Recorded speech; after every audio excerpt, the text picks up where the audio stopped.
Story. Bun, how are you guys? Hi. So, funny story. um, this was supposed to originally be a stream with my friend Castor. And when we initially said we were going to do the stream, we double checked. And I checked twice that we wanted to do it at 5 p.m. EST. Uh, so that's what I was going off of. And I checked the messages today, and the last two said 5 p.m. EST. The most recent one that he sent said PST, which I think is like California time. I think it's like 2 o'clock there. It's not 5 o'clock there. So I don't think he's even going to know that I have sent him the messages until we're like 2 hours into the stream. Hi, Song-san. I'm glad you enjoyed red wine.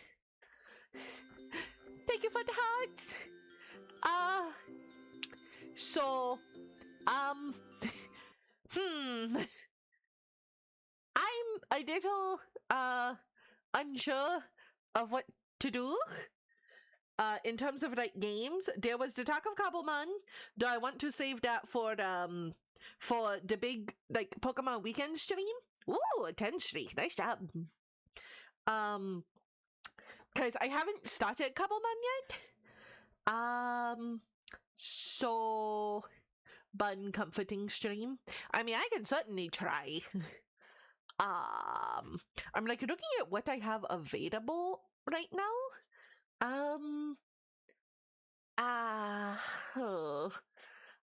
don't have my stuff set up for a surprise hand cam because we got a whole bunch of stuff to do that with. But we're gonna have to set that up. You can do the Rule 34 guesser game and scar everyone. The what? Oh my goodness, 40. Good job, Cinder. Please for a start, get your warming plushie. Oh yeah, Shio Jr. is already snuggled up to me right now. Also, so I know Madison is not here right now, but shout out. We are not doing that. Oh yeah. Bishop is 1 day ahead of me. I like how the moderator is the only one that is beating you. But what was I saying? I've lost my train of thought. I know we're not surprised by that, but yeah, I lost my right. So hi, Zanius. But yeah, so no, I had it and then I lost it. You could play Inscription. That's a good jump-in blind random game. I mean, we could play that. Bishop, if you are here right now, would you mind setting up a poll for like game options? Rule 34 guess would be fun to see Buns of Shock at what's getting more nude art. Is the Rule 34 game not going to like violate Twitch terms of service? And like get us in trouble? I don't think I'm allowed to show adult stuff on stream. Oh, right, that's what I was talking about. So, first off, thank you so much to Shio Jr. If you are unaware, what games do you want on the poll? Rule 34 though is fine. You just guess what has more results on R34? You all confuse me. Rule 34 sounds dangerous. I mean, I guess as long as it's in like the same kind of... As long as it's like the same kind of thing as like Pokemon Smash or Pass? Alright, hold on. Rule 34 though? No, that's Rule 35. Perfect. 10 out of 10. Oh! Huh. Interesting. I don't know if we could do like a full stream of that. Still wakes the deep, maximum horror for us and the bun. Oh my word. I'm sorry, just like the very first thing that I'm seeing is just, huh. I love how Phineas is like, so you know how you're taking a break from the water? How about water? Have you heard about Lord and Savior? Water? You know something I really enjoy is making you suffer. Okay, I'm just throwing poop at the bun and seeing what sticks. Still, alright, hold on. Now I have to look up Still Wakes the Deep. At this point, we're just having a just chatting stream. Water! Store. Okay, let's see. Still Wake. Oh, wow. Oh! Wait, why do I already have this in my library? What? Well, that's concerning. What all is in my Steam library at this point? Hold on. That game is a little too far, methinks. It would appear I've missed some context. What have I missed? Hi, Mama! We were supposed to be playing a game with a friend. Oh wait, hold on. Okay. I just got a message from Caster, so hold on. That was PC, but I'm gonna have to reschedule because okay, so Caster is awake, but he has to work. Okay, so no problem. Hold on. I'm the okay. No worries at all. Hope work goes well. Okay, where did my chat box go? There it is. All right, but yes, it would appear that I already have it. The stream was already peaked. Okay, well, hold on. Now that we are here, is this what my face currently looks like? Oh, holy crap! Hold on. I have to fix a few things. Okay, that was just momentarily horrifying. I really need to change where the hotkey. Aww. I need to change the hotkeys because right now they're like the numbers at the top, and I use those.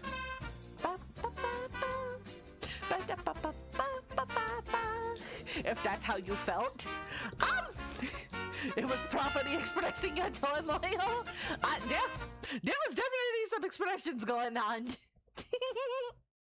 Can I just use all of them?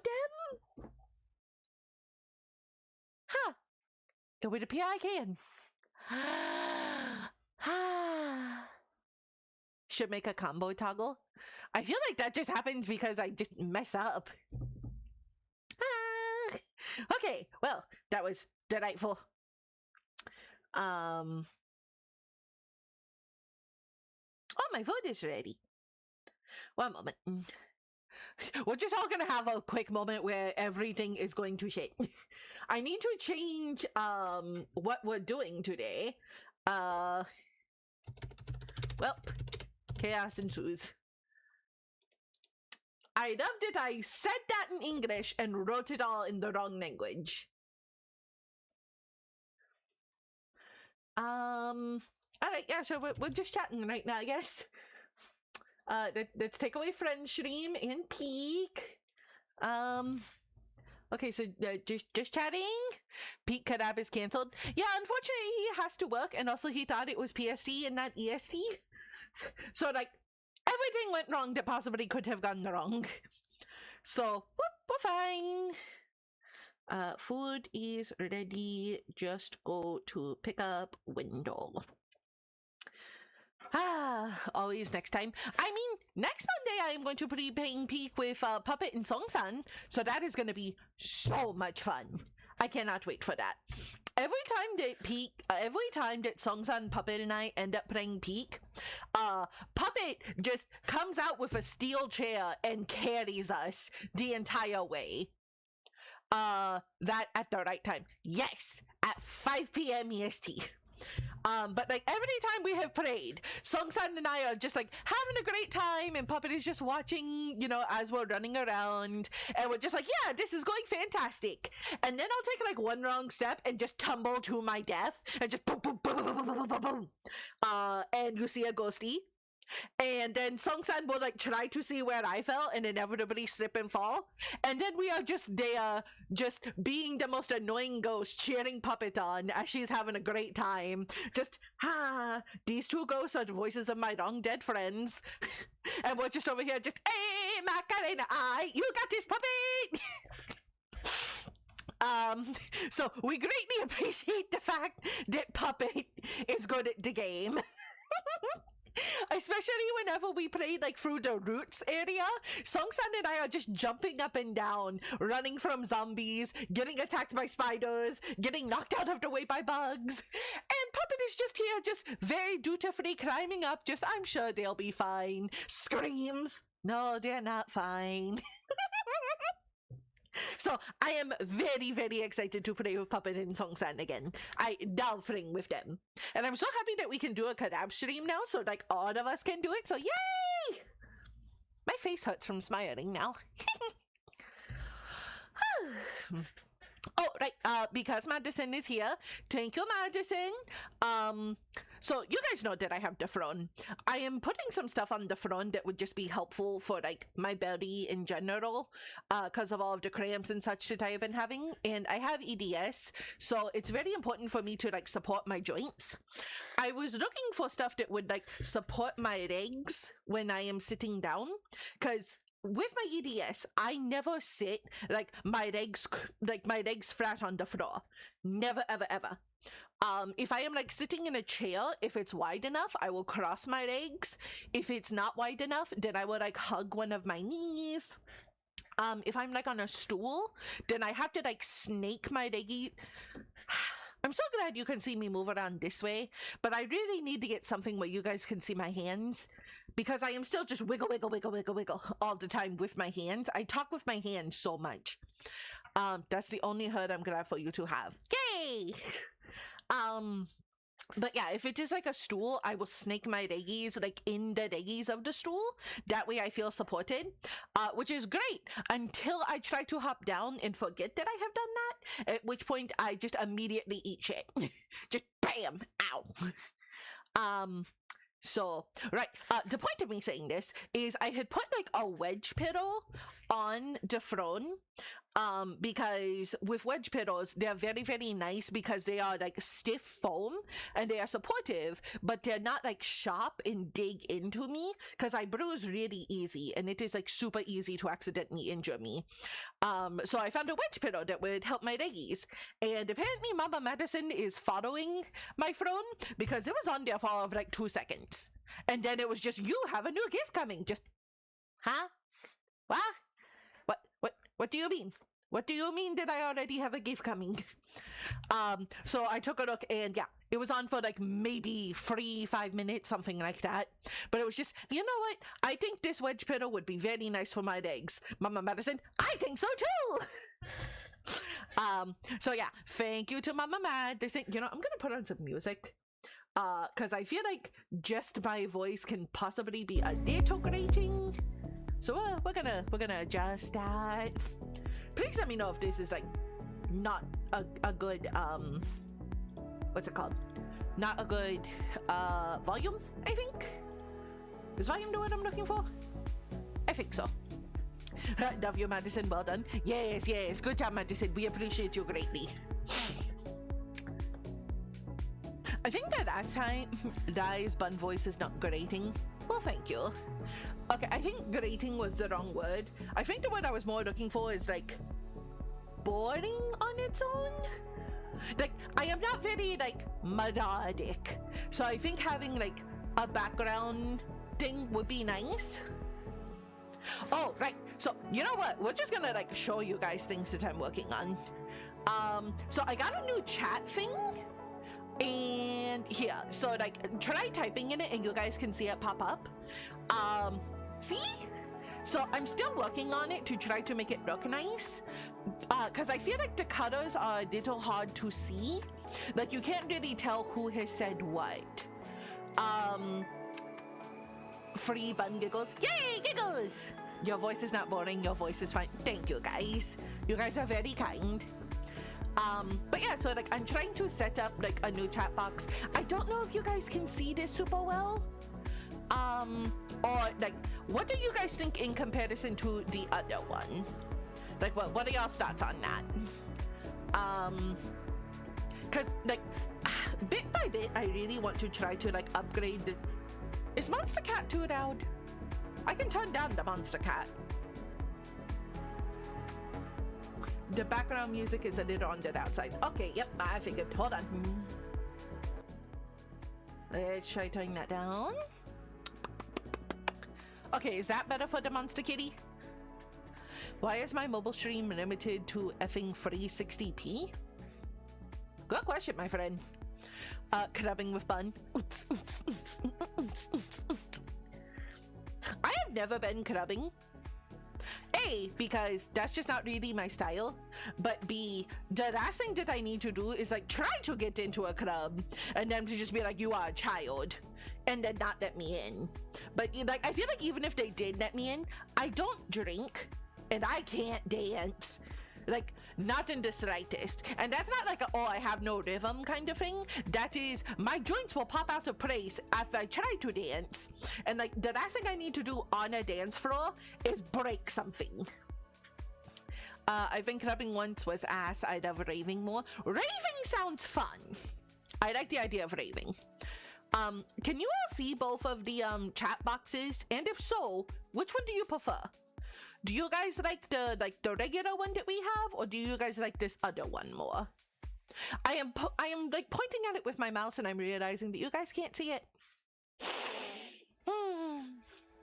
There will come a day when I remember that you all cannot see my cursor. Today, certainly not that day, but one day.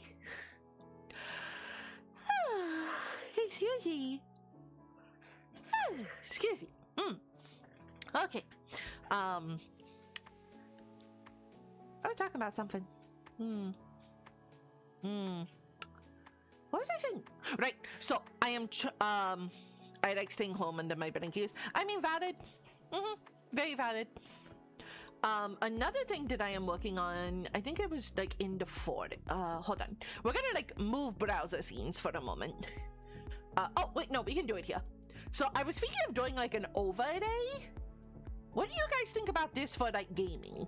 Or do you think it would be like too distracting for what we're playing? Cause like I like the idea of an overlay, but I really feel like this would take away too much of the game. I figured like this would be good for you guys to be able to see the chat, but I'm kind of unsure. So like it's for me it is too distracting. Yeah. So we have some of it's cute, some of it's pretty. I usually think overlays take up too much. Yeah, that was kind of the concern. Cause like I feel like you guys primarily want to see the game. The way you have been doing it is better. You might be able to do something, but like that's being covered. There might be games it's well suited for. I think it worked for just chatting streams and games like GeoGuessr or Wordles, but for actual games it's a bit too much. Show yourself in the corner. Hold on, let me go over to like the forest real quick. Oh, hold on. Gotta do some moving. I have disappeared momentarily. No. Damn it, where are you?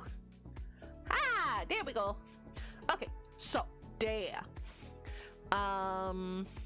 It's hard to see everything on mobile, and this is making the game even smarter. Ooh, you make a good point. You make a good point. When I'm on mobile, this basically makes chat unreadable and the game smarter.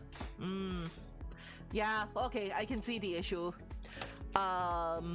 Or small area. Yeah, we've been abandoned. Never mind. Okay, so I feel like the overall consensus is not so much. Okay. Just chatting.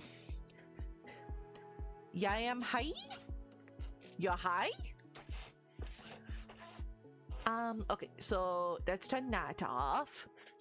I like the overlay, but you've got a point. Maybe make scenes with and without it. Yeah. Yay, mobile struggles. Ah, okay. fine, or just chat boxes while they make the green. Okay, yeah, all right. Well, I figured it was worth a try. Overall though, what do we think about the chat box? Do we like the little bubble chat box? Or do we prefer having the one that's just popping up?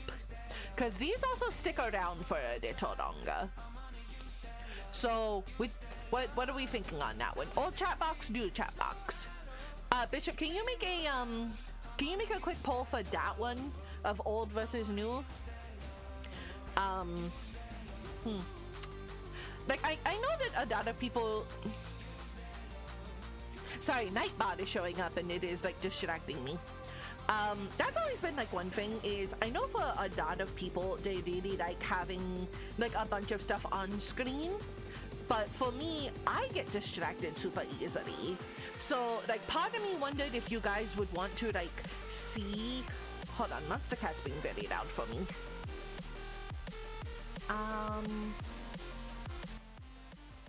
Alright, sorry. Monster Cat was super loud. You can make the boxes semi-transparent for when you're playing games and stuff so we can see through if there's something behind it. That's not a bad idea. I'd have to figure... Excuse me. I'd have to figure out how to do that. Can I do that while we're on stream? Hold on. Stream... No, Stream Elements, I think? I think I got this through Stream Elements. Alright, hold on. We're gonna put up Stream Elements. I don't know if it'll show up in real time. Okay, yes, I am here. Take me to my dashboard, please. Streaming tools, overlays. Alright, edit. How do I make you transparent? No, not this one. Congrats everyone, we're just going to be working on this in real time. You all get to see just how truly scuffed my stuff is. If I could show you some ideas I used to make stuff like that too if I ever work on projects again. That would be awesome. Alright, advanced settings. Alright, message box. Select. Save. Okay, so let's try it that way. I don't know if that shows in real time. Oh, I think that's slightly too much. We have become stream. Yes. Still need to check out a lot of extensions for OBS. Still running basic for now. I can barely tell you what needs to be done. It's essentially invisible. Okay, well that's not correct then. Hold on. Maybe like that much? I feel like the message text is gonna need to be a different color. Okay, so let's try like that. Alright, let's get some tests. How's it looking? Oh, well, hold on. I should probably save. Save. Alright, can we get some people chatting? Let's see how it's coming up now.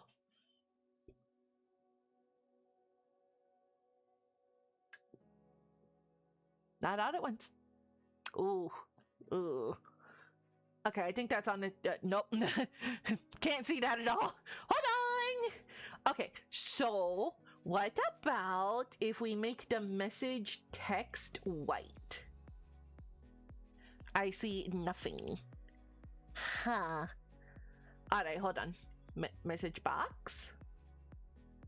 Let's try to do this. Save. Okay, so I have adjusted the message box and the other thing to try to make the coloring white, but still like semi-transparent. So maybe that'll work. Other than my PNG avatar, I have nothing, just a pop-up window. Does this fix it? Hopefully. I'm still a noob. Well, Wolfie, if you want any help, I will give you all the information that I can. How are we thinking this looks? I feel like it's maybe a little better. I am also wondering if I should like make your all's names white. Like, what do we think? Yeah, at this point, this has gone from just chatting to congrats everyone. We're just all gonna work together for stream.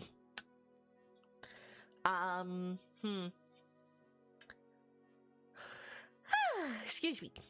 But yeah, I feel like you all can't see your names too well. Can I do like a backfill on this to like message grow. I have the Streamlabs plugin which docks the chat and stream info on my left and right sides. Oh, that's nice.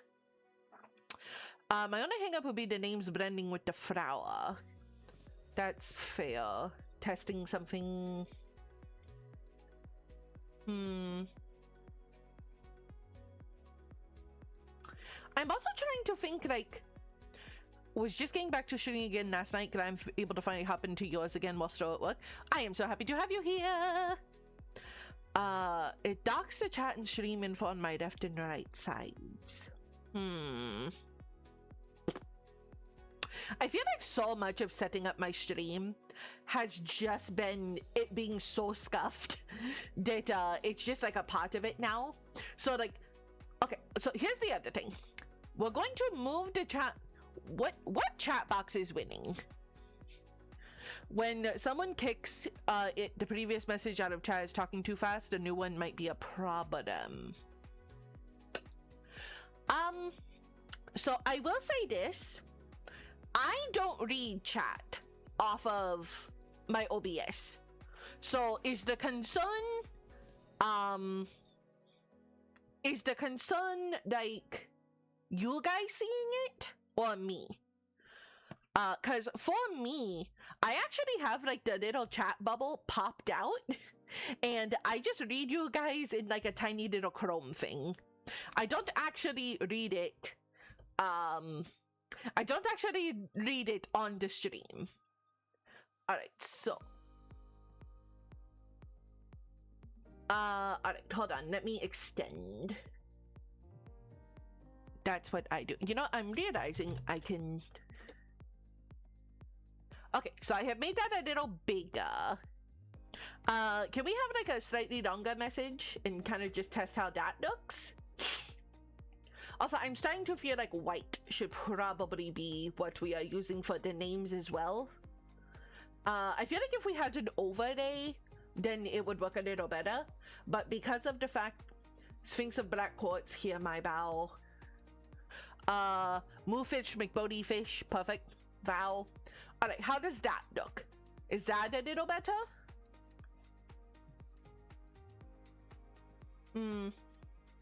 So here, hold on.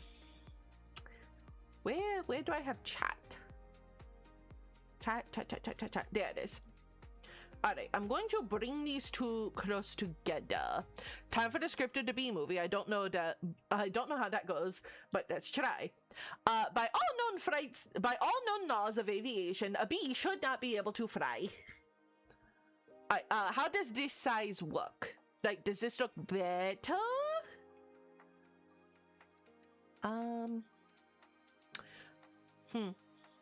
Alright, hold on. So I'm gonna turn off this one and move this one over to where I would usually have it. So I think if I put it like right there. Can I wait? Stop. Okay, so how does this look now? Does it look better? Also, I think I am going to change the names because most of my names are dark. Like, most of the games that I play are very dark. So, time for a side-by-side comparison. Hold on, let me turn on the other one then. Okay, there we go. So now we have both of those. And let's change the accent colors. Because I'm thinking if we use like brighter colors, then it'll just like look a little bit better. Alright, so select, and save. So let's see if that has helped.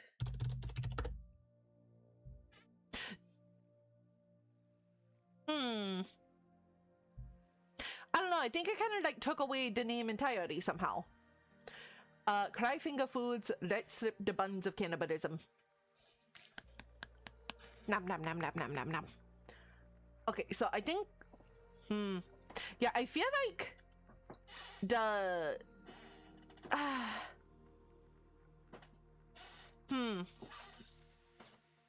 Yeah, the name stuff is a little harder to see. Which is, I don't know how to fix that. Maybe I just like lower the saturation on all of them? Let me try lowering saturation so they're not like as bright. Save. I appreciate you all just being here with me while we are testing this. You know what? I will say, I feel like the names are gonna pop up more if we're playing a dot game. So hold on. That's like, if we're going to this. Yeah, okay, see? Like, see how well that looks right there? I think that's fine. So most of our games are pretty dark. I think having, actually, I think like, no, I think that works. What do you guys think? I feel like that color, if we're playing a game that's dark, should be totally fine. It's just kind of on the just chatting screen that it's a little harder to see names, but I think overall you can see the messages pretty well. So unless we have some people saying absolutely freaking not, I think I like that one pretty well. So I think we will go with that. So let me just go ahead, come back here, back to the just chatting. Chat, no. Chat? Wait, what is this one? Hold on, where'd chat go?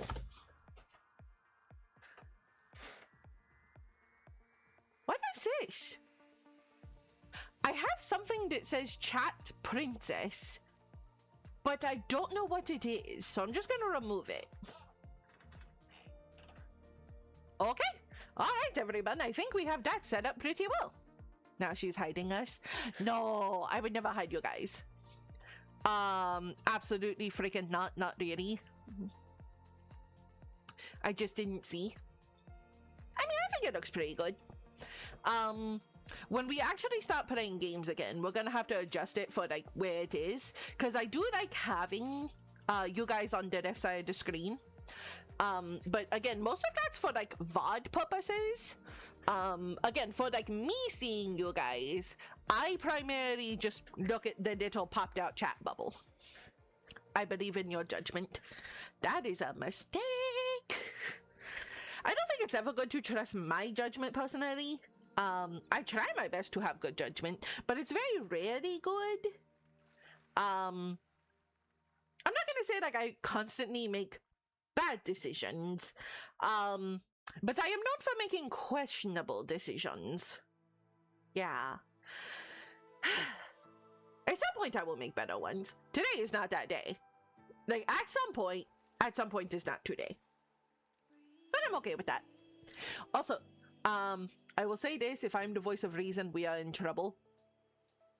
I mean, you seem to have raised Minion pretty good.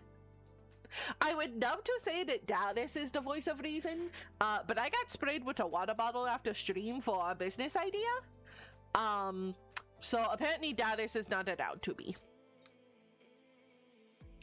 I would have thought that Grandpappy Phineas would be a good voice of reason, because, you know, like, he's an adultier adult.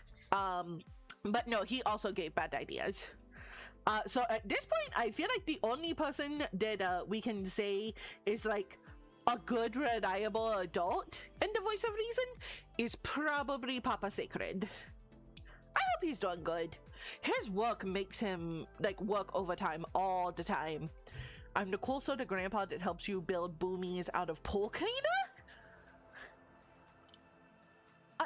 Are we making napalm? For Twitch terms of service, no, we are not. We are not making napalm.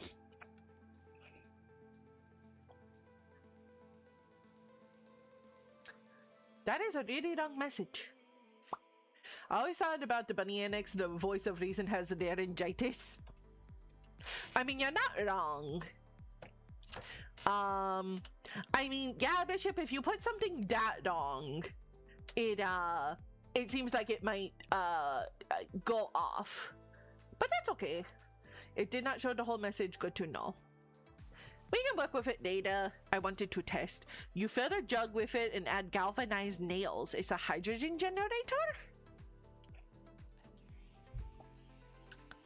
Phineas, have you gone to prison?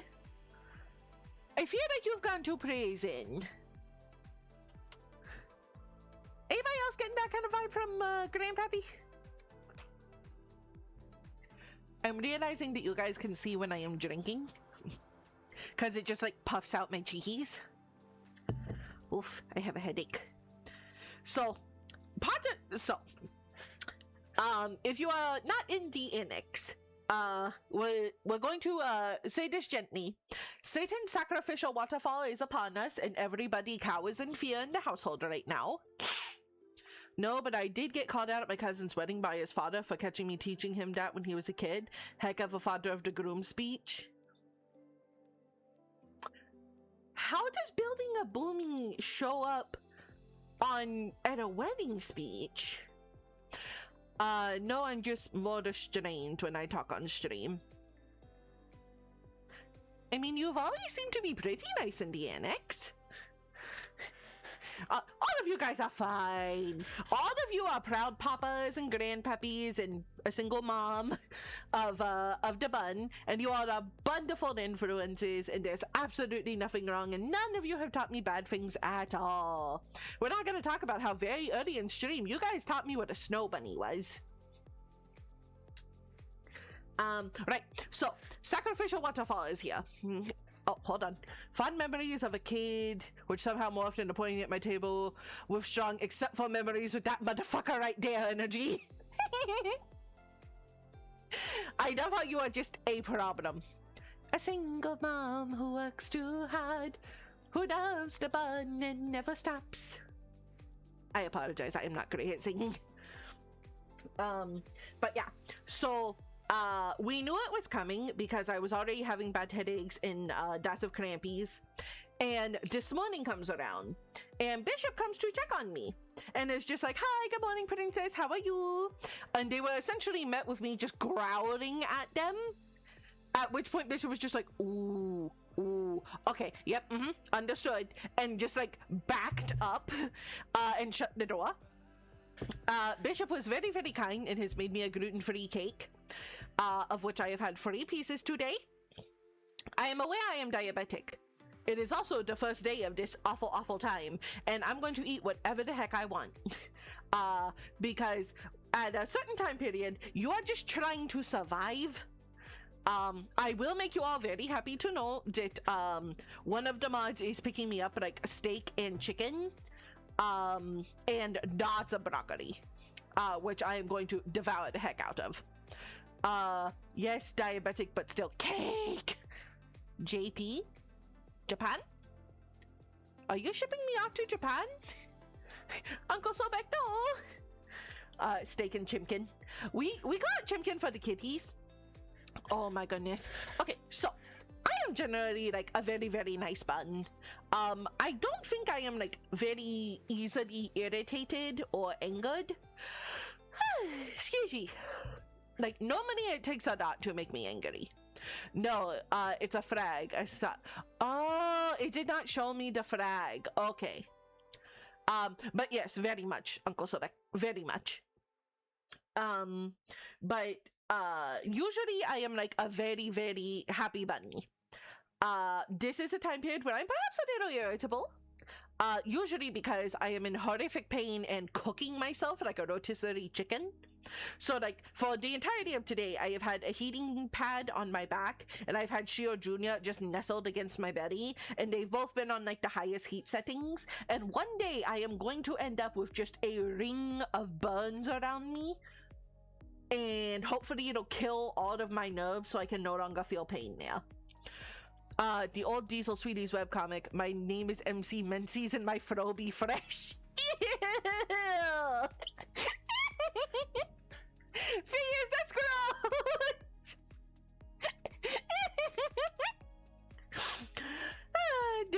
Dishonor on Phineas. Okay. Excuse me. But yeah, so the vast majority of the day I've just been cooking myself. And I get to see the OBGYN later this week, which I'm very excited by, and I will let you guys know what they say. But little Tam, So if you are in the kitchen, you bring honor to the whole annex, Phineas. Indeed. Honor to us all. Very proud of you. I am sorry, I am so tired. I know why I'm so tired. My life force is escaping me. But still. Right, so if you are in the kitchen, little Tamita, if she wants what you have, she will stand up on her hind legs and make like the cutest little squeaks. And it's very, very sweet. Unless you're in a really bad mood. Because imagine like you're already feeling awful. And all of a sudden you have like a tiny kitty who is standing on her hind legs, her claws dug into your thigh, head thrown back, just trying to get food from you.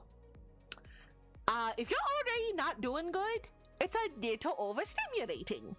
So she was doing that when I was eating cake, and it would be less bad if it was something that she could actually have, but it's like, this is chocolate cake, you cannot have chocolate cake. So finally I get frustrated and I reach down and I scruff her and I put her in my shirt and wrap her in my shirt and proceed to just give her kisses, kisses, kisses, and give her belly rubs. At which point Tam is just like, wait, no, stop. So I turn to Bishop and I'm like, you have to give her tummy rubs. But I didn't ask, I told you, give her tummy rubs. So Bishop gives her tummy rubs, and then I walk over to Rook and I'm like, give her tummy rubs. But I don't want to give her tummy rubs. I didn't ask if you want to give her tummy rubs. I told you to give her tummy rubs. Tummy rub Tam. So poor Tam is here just, why? And mind you, like, I do not hit the kitties or anything like that if they're being bad. I just forcibly give them kisses and pets. Because it's just like, no, I am going to abuse you with love. So I gave them lots of hugs and kisses. And then when I put her down, she proceeded to just stare at me, just like, I hate you, I hope you know that, and ran off. Actually, I take it back. My favorite one is from an old Onion article, walking along the beach in soft focus. Yeah, I've seen, like, menstrual cycle commercials. I'm never that happy. I would much prefer you show somebody, like, wrapped up in a blanket, dark raccoon circles under their eyes, growling at people.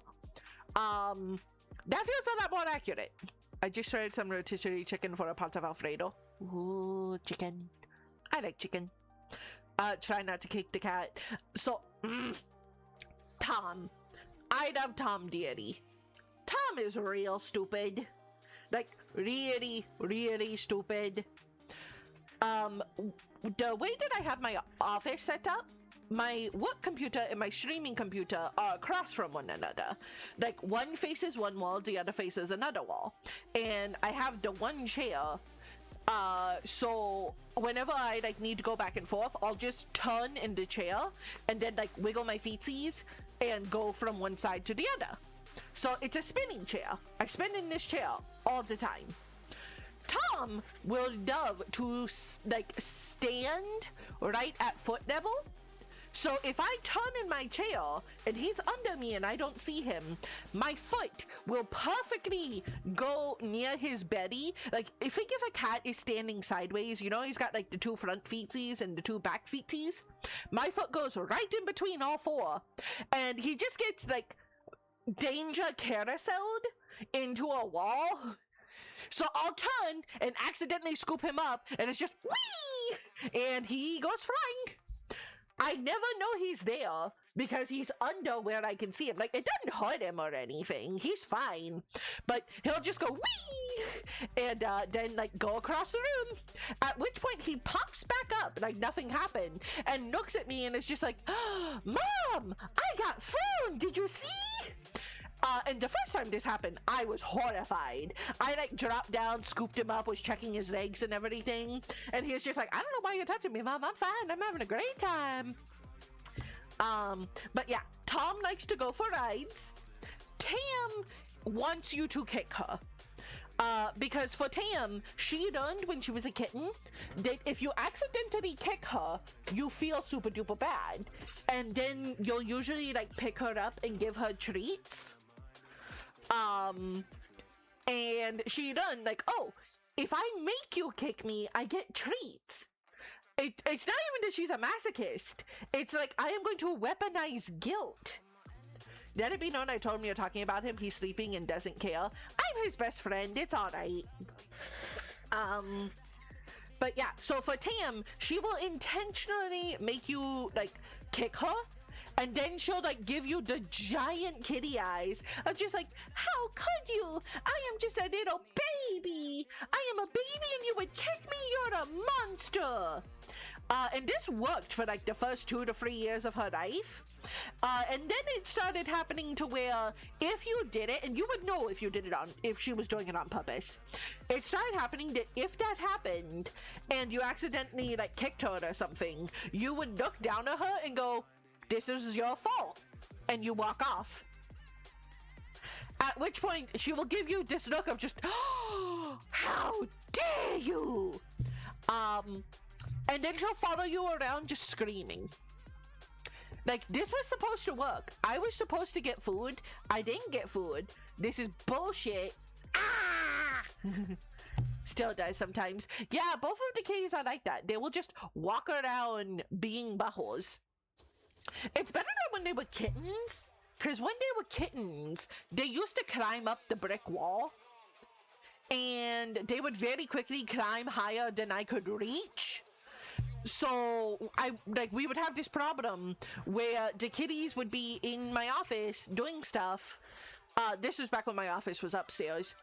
And Knight and the others would just hear me yelling, help, help, help, and they'd come in, and I was like trying to stack a chair in order to like climb up the wall to reach these little kittens that are out of reach, and they're just looking back, just squeaking at me, just ha ha, you're short. So, you know, cat's great. Love 'em. Like, the good thing about, so you all know that I want a bunny. I love bunnies. Bunnies are adorable. Bunnies are great. Bunnies can be a menace to society, but I feel like that just kind of works out real well with me and my personality. Like, menace to society just makes sense, yeah? Bunnies are sassy in a different way. But I don't think I'm worried about a bunny, like, climbing a wall. I don't, like, you know how kitty cats will just, like, somehow be, like, Spider-Man crawling on the ceiling? I don't think that'll be a problem with the bunny. I don't like this song. Hold on. This sounds like somebody made an edgy remix of Mambo number 5. Alright, we're moving on from that one. Thank you. No more of that one. I don't like that one. But yeah, so I look forward to getting a bunny. I don't know how, like, I worry about getting a bunny. Like, have any of you all owned bunnies? Like, if you've owned a bunny, I've got questions for you. Because, like, for me, I am worried that the bunny is going to try to chew through all my cords. Like, I want a free-roam bunny. Like, I'd like it to be able to explore the house. But I feel like in order to do that, I'm going to have to make sure, like, all of my outlets are, like, higher than the bunny can be when it stands on its hind legs. So, there's just concern there. So, we'll see how that goes, I guess. Like, again, fingers crossed that they don't do that, but can't really know for sure until we try. You can see me rubbing my eyeball, which is weird. Actually, you can probably see me rubbing both of my eyes. I am a very sleepy bunny. I feel like I'm just always sleepy nowadays. Had a friend who did. Its life consisted of hot poop. No idea how long they kept it. That feels accurate, yeah. Time to run cable management and get the wires up on the wall and not the floor. Well, like, all of my cables are up on the wall, or they're in, like, little cages underneath my computers. I feel like the only place I would really worry about that is, like, my bed. Have I ever explained my bed to you guys? You know, we're gonna talk about mobility aids for a little bit. So, I think I have told you guys bits and pieces about what it takes to make sure that I am okay in the day-to-day. But, like, I imagine there's the question of, like, what is life like with, you know, a bunch of medical illnesses. So I'm just gonna kind of explain to you guys what our house is like and what my room is like. So I think we can start in my bedroom. In my bedroom, I have a specialty bed. And it's a, like, I think the sizing in American is like a twin XL. Because I don't need it out of room. And it's, you know, just me. Oh, sorry, that was Nightbot. So with my bed, it's lower to the ground. That way if I fall out of bed, I'm not gonna, like, you know, die pretty much. But it plugs into the wall, and it's like the entire base is adjustable. So the head can lift up, the legs can lift up. So if I'm like playing video games on my TV, then I can like set it into like a sitting position. Or if I am having like a super big bunch of pain in one position and I need to like sleep different, I can do that. So I sleep with that. Like, that is what my bed is like. My mattress is also like the firmest one that we could find on the market. You would probably think that with all my joint issues and everything, I would want something really, really soft. You'd be wrong. If I don't have something stable to sleep on for an extended period of time, like if I can shift in it, then it'll start to knock my joints out of place. So I need to have something stable for me. So we have like a very, very stable mattress for me. This is where the bun magic happens, and by that I mean sleep and get left alone. Yeah, you're not wrong. As I have said, I am a celibate bun. There ain't nobody in that bed but me, which apparently is medically a problem. So, you know, fuck me, literally. Please don't. So I also sleep with, so I think most normal people sleep with pillows. I have yet to find a pillow that I like. I have tried all sorts of different ones. What I sleep with instead is 2 blankets that I just kind of like mash together every night and form them into what works for my neck that night. Because sometimes I need to be flat on the mattress. Sometimes I need it to be like raised up a little bit. Look up purple pillows. I will look at one. Are they just like a specific color, or... You know what? We can look up purple pillows like right here, right now. Hold on. Purple pillows.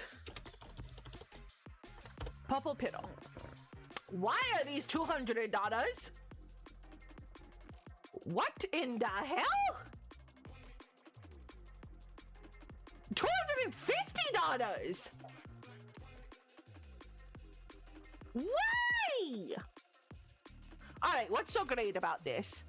I want a pillow that's comfy, but I can throw in the washer and dryer and dry them like normal. Valid.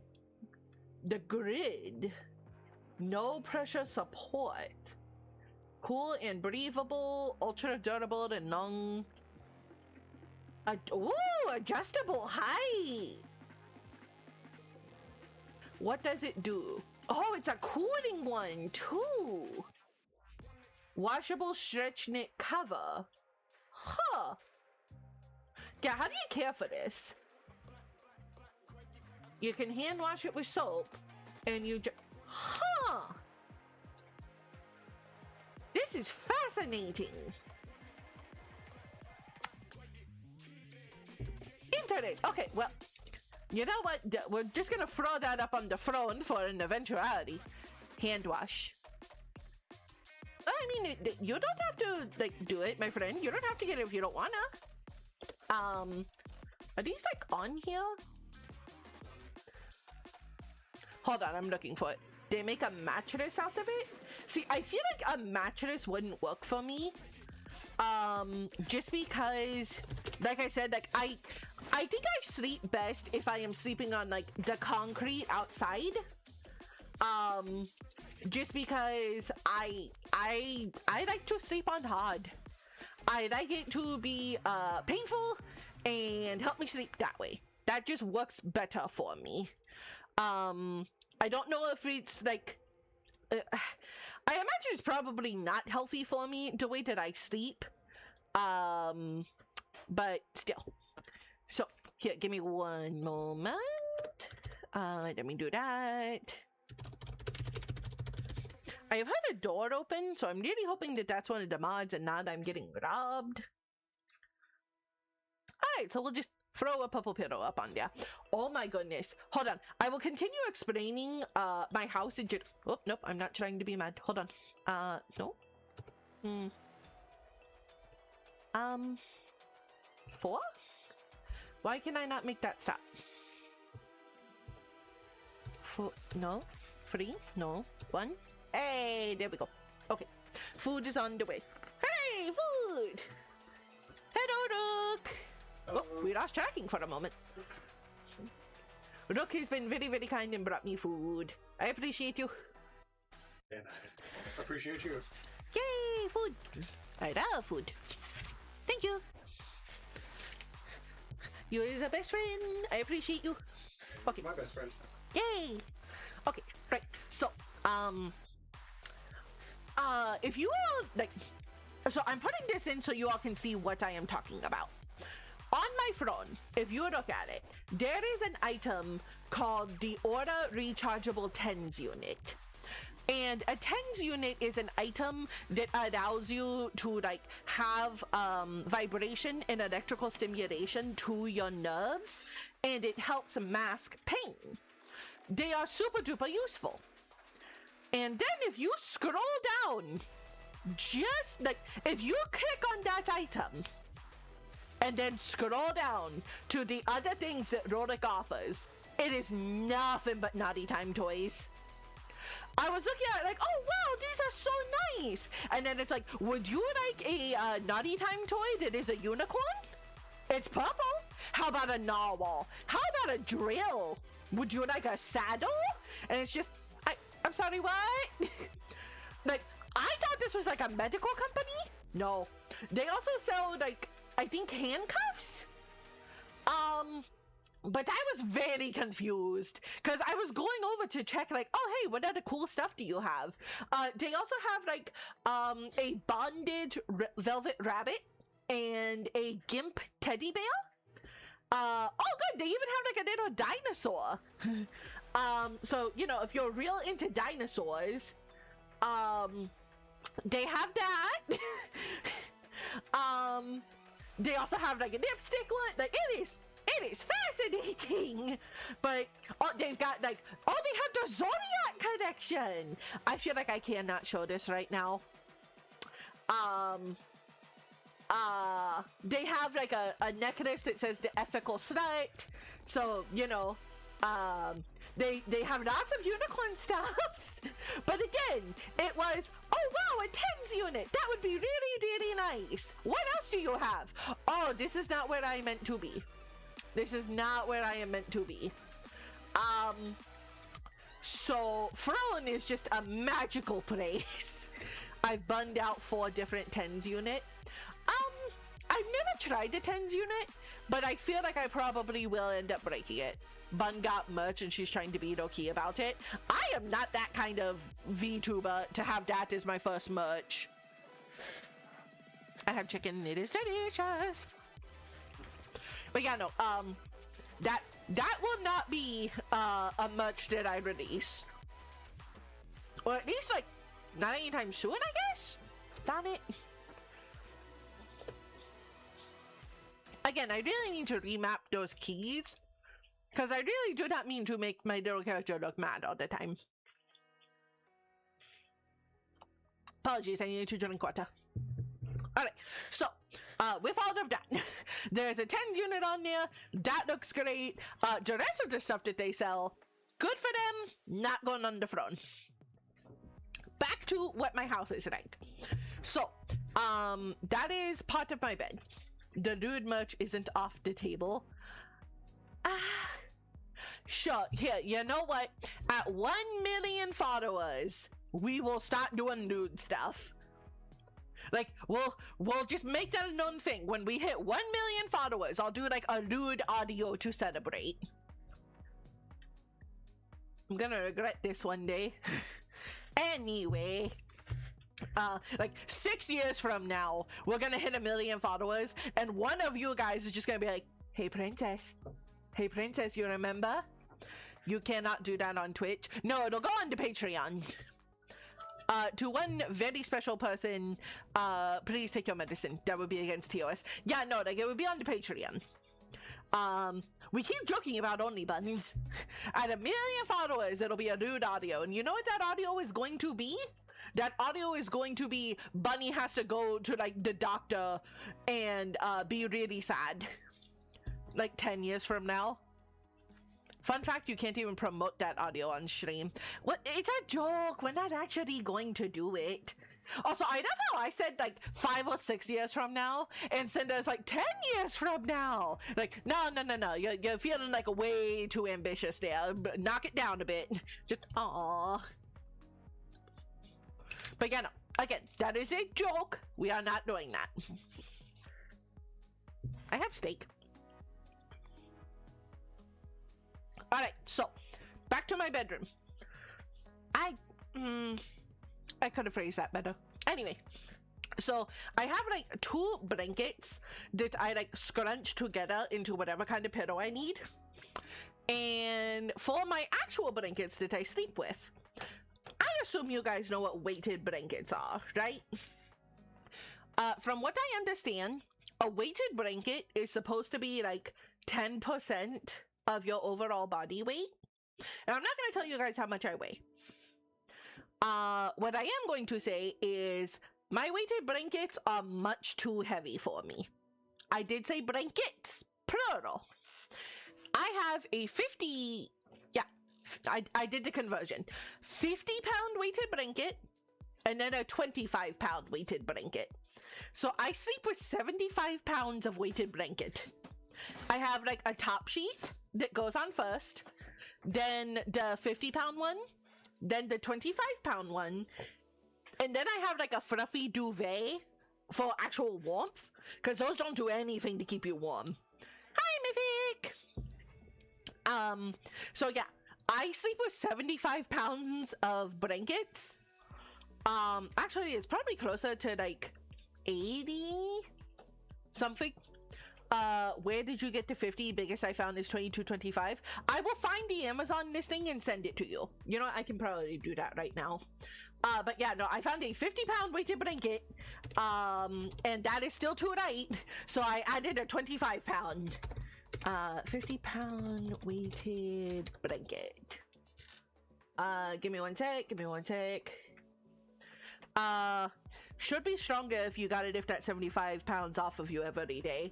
I mean, I do.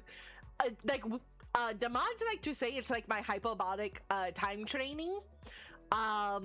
Because every night I am just slinging those around to move around. Here, hold on. So like I sent it to you. So that is just like a 50-pound weighted blanket. I don't know if it's the exact one that I have. Why am I hearing an echo? Okay, there we go. Shh, we're gonna turn that off. But yeah, so I sleep with probably close to 80 pounds. I sleep in a normal blanket in a bed cover during the winter, otherwise just a one. I mean, I don't sleep with them because I'm cold. I sleep with them because I am sore. And having the weighted blanket helps stabilize my joints. So I usually, like, there are sometimes when the mods have to help me like get tucked into bed, and I'm very grateful to them. But I will curl up in bed and just like have all of these blankets on top of me. And I also have like, so I use one of the small blankets people just put on their beds as an accessory. Do you get very, very warm, Mythic? I am... Why? Not judging, just curious. Why? Bun, would you die if left to live alone? I did live alone by myself for a while. So what's going on today? What are we playing? We were supposed to play Peak, but our friend wasn't able to make it, so now we're just having a just chatting stream.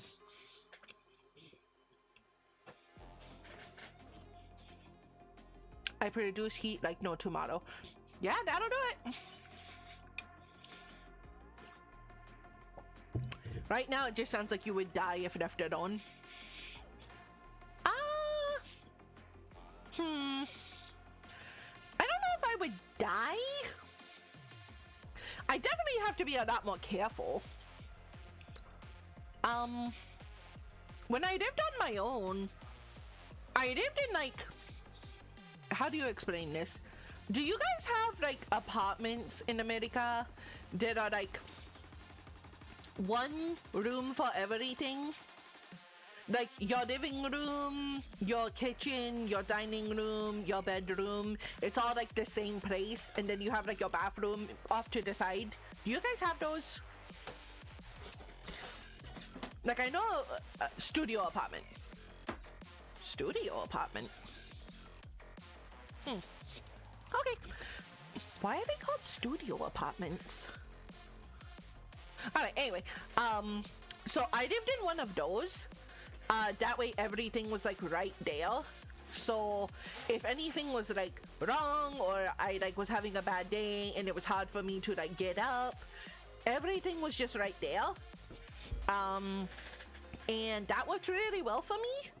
So I feel like if there comes a point where all of the mods move out and they go get like their own places, or like they have significant others that they want to live with, I'll be okay. I mean, like I bought a house primarily because I live with the mods. Like all of the mods live separately before I came here. And they said like, hey, you know, you should come be here with us, because the mods were my friends beforehand. So I moved here and I got a studio apartment. Well, no, I didn't get a studio apartment here. I got an apartment. And it was like, is the correct word apartment? What is the name for this? It's like I had to go online and I could pay like week by week. And like it was like a room with a bunch of other rooms around it. It's not it's not an apartment. Like it has like a front desk. I can't remember the English word for this. It's not a hostel. No, not a hostel. No, Bishop, like, you know the places where I was staying for like the first month, where like you could pay for a night to stay there, or you could like do like, hi Yuki, but you could stay for like hotel. Yes, I was staying in a hotel for like 2 months. And after that, the mods got like a house that they were renting, so I went and moved there. And then after that, for like a year or so, I wanted a house that we like that was ours, so I went and bought a house. So the primary reason that I have a house right now is just because it's like all 5 of us. There might come a day, like I assume there will come a day, where the moderators all like have significant others, or they just like have other places that they want to live. When that day comes, I am probably gonna move, because like I like having everybody close by, but if they're all going to like kind of go off and do their own thing, which I hope they do one day, I want them all to like find love and such. But I think I'll probably sell the house and maybe get like a tiny apartment. Just cause it's just me. Like, I'll get a bunny, but like if I have to live on my own, that'll be okay. 2 of the mods are asexual. And one of them is aromantic. So I don't know, one of the mods and I might stick together. Just cause like all of the mods are kind of my best friends. Like I have friends that are back in my home country. But yeah, like I guess like, so because for asexuality, you can be asexual without being aromantic, or you can be aro-ace. You can also be aromantic but not asexual. Of the mods, one of them is aro-ace. So if that moderator and I want to move together and we just kind of stick together like that, I guess I'd be okay with that. But yeah. Me, my mom, my oldest brother had to live in a hotel for like a year after we had a house fire. Oh my goodness. I'm so sorry that you guys had a house fire. Also, Yuki, I'm so glad you like my little legs. Look, they move. They move. I love this model. She's so cute. So, yeah. If there comes a day where I have to live alone, then I'll figure it out. But probably it would be like just me and one of the mods would move and we'd get like a much smaller place because we don't need a whole house. So that would probably be the plan. Right. So I sleep with very, very heavy blankets. I like my heavy blankets a lot. They help stabilize me. I also have like a pillow that I have to sleep between my legs. Bun has a favorite mod. We heard it here first. I do not have a favorite mod. I love all of my mods. One of them just happens to be Arrow Ace and a lot more likely for me to continue living with. But yeah, so like I have to sleep with a pillow between my knees specifically. Because like I usually sleep on my side. And if you sleep on your side, like I have two side sleeping positions. The first one is like the mountain climber, where I sleep like almost entirely, like almost on my belly, and I have one arm that's like curled up under my head under the blankets that I use as pillows, and I have a knee that is bent, and like most of my belly is like on the bed. So that's one way I sleep, and then the other way is just kind of like on my side. Either of those positions though, my knees are very, very bony. I imagine part of that is just I am small, but the other part is the EDS. You tend to be really bony. Like, even if you happen to have like a curvier body, your joints tend to be very, very prominent and very bony. Because your connective tissue and your collagen isn't great. So we tend to have like arthritis issues. So like if you guys have ever seen anybody who has like really bad arthritis, like thinking like their hands, like their knuckles and such get swollen, mine aren't like that, but I am sharp. Like if I were to accidentally elbow you, I'm gonna bruise you really bad. So if I try to lay on my side and my knees rub together, I will bruise my knees really badly. So I have to sleep with a pillow, and that's just kind of like how I relax, is I have to have a pillow. And if I don't have something to wrap my arms around, then my shoulders and my collarbone can dislocate. It is very painful. So I have a really, really big strawberry marshmallow bunny. Hi, Freddy! But I have a really big strawberry marshmallow bunny. Her name is Pooples. And I have to sleep with her every night. So that's also why I really, really love stuffies. Is the stuffies make it to where I can like pad my joints accordingly. Mind you, I do have like my giant Snorlax, and I take naps on Snorlax. But I'm able to take naps on Snorlax when I have like my other Blankies over there. And like now that I have the two big crocodile alligators, thank you Madison, thank you Uncle Sobek. But I can like pad myself with those, and it's much easier to sleep on Snorlax now. Also, thank you to Papa Sacred for the Snorlax. But yeah. So that is like the start of having a very accessible home. So that's what my bed is like. I used to really like sleeping on the floor, on a futon. That was like really nice because again, I just like sleeping on floors in like concrete. But we decided that in order to make sure that like if I was ever having like a really, really bad back day or something like that, that I would be able to get out of bed, that would be important. So that's why I have the specific bed frame now. So that's what's going on there. I guess we can just move to like the party. Concrete, fuck yeah! I love concrete. So then like if you go into the bathroom area, so where I am, a lot of places have bidets. When I bought this house, this one didn't have bidets, so I just installed them. Just because I feel like bidets just make you feel a lot more clean No shade if you don't use them. I am just a fan. And then I think the term is like squatty potty. In a lot of other places in the world, squatting, like there are squat toilets, or toilets tend to be a lot closer to the ground, just because like that is better for your body. And a lot of like newer homes in a lot of places don't have those potties. So like in this like side of the world, like Canada, US, entirety of South America, a lot of the new homes are built with like very, very high potties. Also, I'm short. I'm very short. My legs dangle when I sit on potties here. So I have the squatty potty. That way I am not just like feet dangling while fighting for my life after like drinking milk. So squatty potty, very important. And I think you guys saw when I built my shower chair. So in my bathroom, I have a shower chair.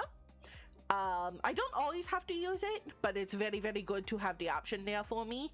I have fainted in the shower before. There was one point to where, so I like to listen to music when I shower. It just helps. It also like gives me an idea of how long I've been in there. So I was in the shower, and this was before I got in the shower chair, and I got super duper lightheaded, and I'm downstairs, so everyone else is upstairs, and there's music blasting, and I don't know how Bishop heard me. I think it's because like my shower, like where it's oriented is under Bishop's room. Bishop hears me yelling. Bishop runs downstairs. I had fainted and fallen in the shower, and the drain that was in the middle of the shower broke when I fell, and it had like cut open my foot super duper bad, and I had like dislocated a part of my leg. So Bishop hears me, comes downstairs, and all of the moderators have standing consent of, if you hear me yelling for help, just come in. It doesn't matter what is going on, just come in, please. So Bishop comes in to the bathroom, and I am like twisted up on the floor, blood is everywhere, and I'm just, help. So now we have a shower chair. It's kind of important to have one. Before that we had a like a folding metal chair, just until we could get the shower chair. But yeah, we like to make sure that I am able to catch myself. We have also put like bars in the shower. They're like metal bars that screw into the wall. We have those. That way, if I happen to fall, the little help me ma bun is trouble. The little help me bun is in trouble. I think that's what's trying to be said. Yeah, I often need help. It's rough. So yeah, we also have like a removable shower head in both of the showers. That way, if I need to sit down and shower, I can. So like that's my bathroom. I also have a step stool for when I brush my teeth and like have to do my skincare. That way I can see the mirror. No, it's Mima? It's another word for grandma. Mima? Interesting. Thankfully, Bishop was able to hear you. Yeah. I feel like a grandparent nickname. Oh, okay. Yeah, no, I feel like they would have noticed after like an hour. Are you winning, bun? I'm winning a knife because I have all of you guys and I have the mods to make sure I don't die. So, yay. But yeah, so I have like a step stool that I wash. What are you doing, step stool? Helping me brush my teeth. Helping me brush my teeth. So there's that. Then like in the living room, we have lots of like things that are just helpful for me. Like we have a recliner that I sleep in not sleep in, that I sit in a whole bunch, because I can adjust it as needed. And I think you all maybe have seen my living room. There are just stuffies everywhere. I'm sure you guys aren't surprised, but there are stuffies everywhere. In the kitchen there are step stools. I still climb the counters, which the mods are not thrilled about. I think I mentioned like there have been times to where I'm climbing the counters in the middle of the night, and out of nowhere a mod will just like yank me down and just be like, "What are you doing?" At which point I just screech. They have told me like if I ever need help that I can just ask them, but if it's 2 a.m. and you guys are sleeping, I'm not gonna ask you guys for help. I'm just gonna climb the counter because I need a cup. I have broccoli. So, yes, I climb our counters a whole bunch, even though I'm not supposed to.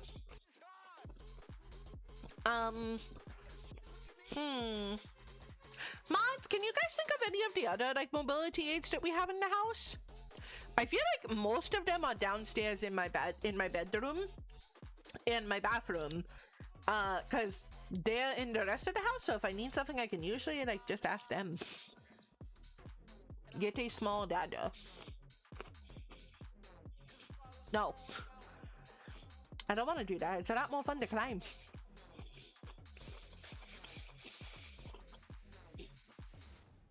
Please ignore the fact that I am chewing.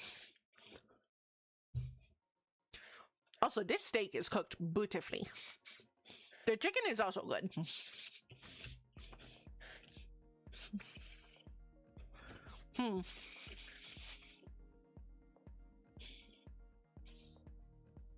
Yeah, I think that's most of what we have for mobility aids. Do you have those steps to get into bed as well? I don't need steps because it's very, very close to the ground. So no. She wants to be a bad house cat hopping on the counter and she's allowed. Well, the kitty cats are not allowed, and then they see me doing it and they get really mad when they're not allowed to do it. So apparently I'm supposed to set like a good example for the kitties. Mostly I just want to be able to get a cup in the middle of the night. So, you know, there's that. I will say there are certain times to where like the mods have to be very careful with me being in their rooms, because their beds are high up, because all the mods are tall. So usually if I want to go into a mod's room and like sit and talk with them, I have to like hop up onto their bed. And so Bishop was the last moderator to move in.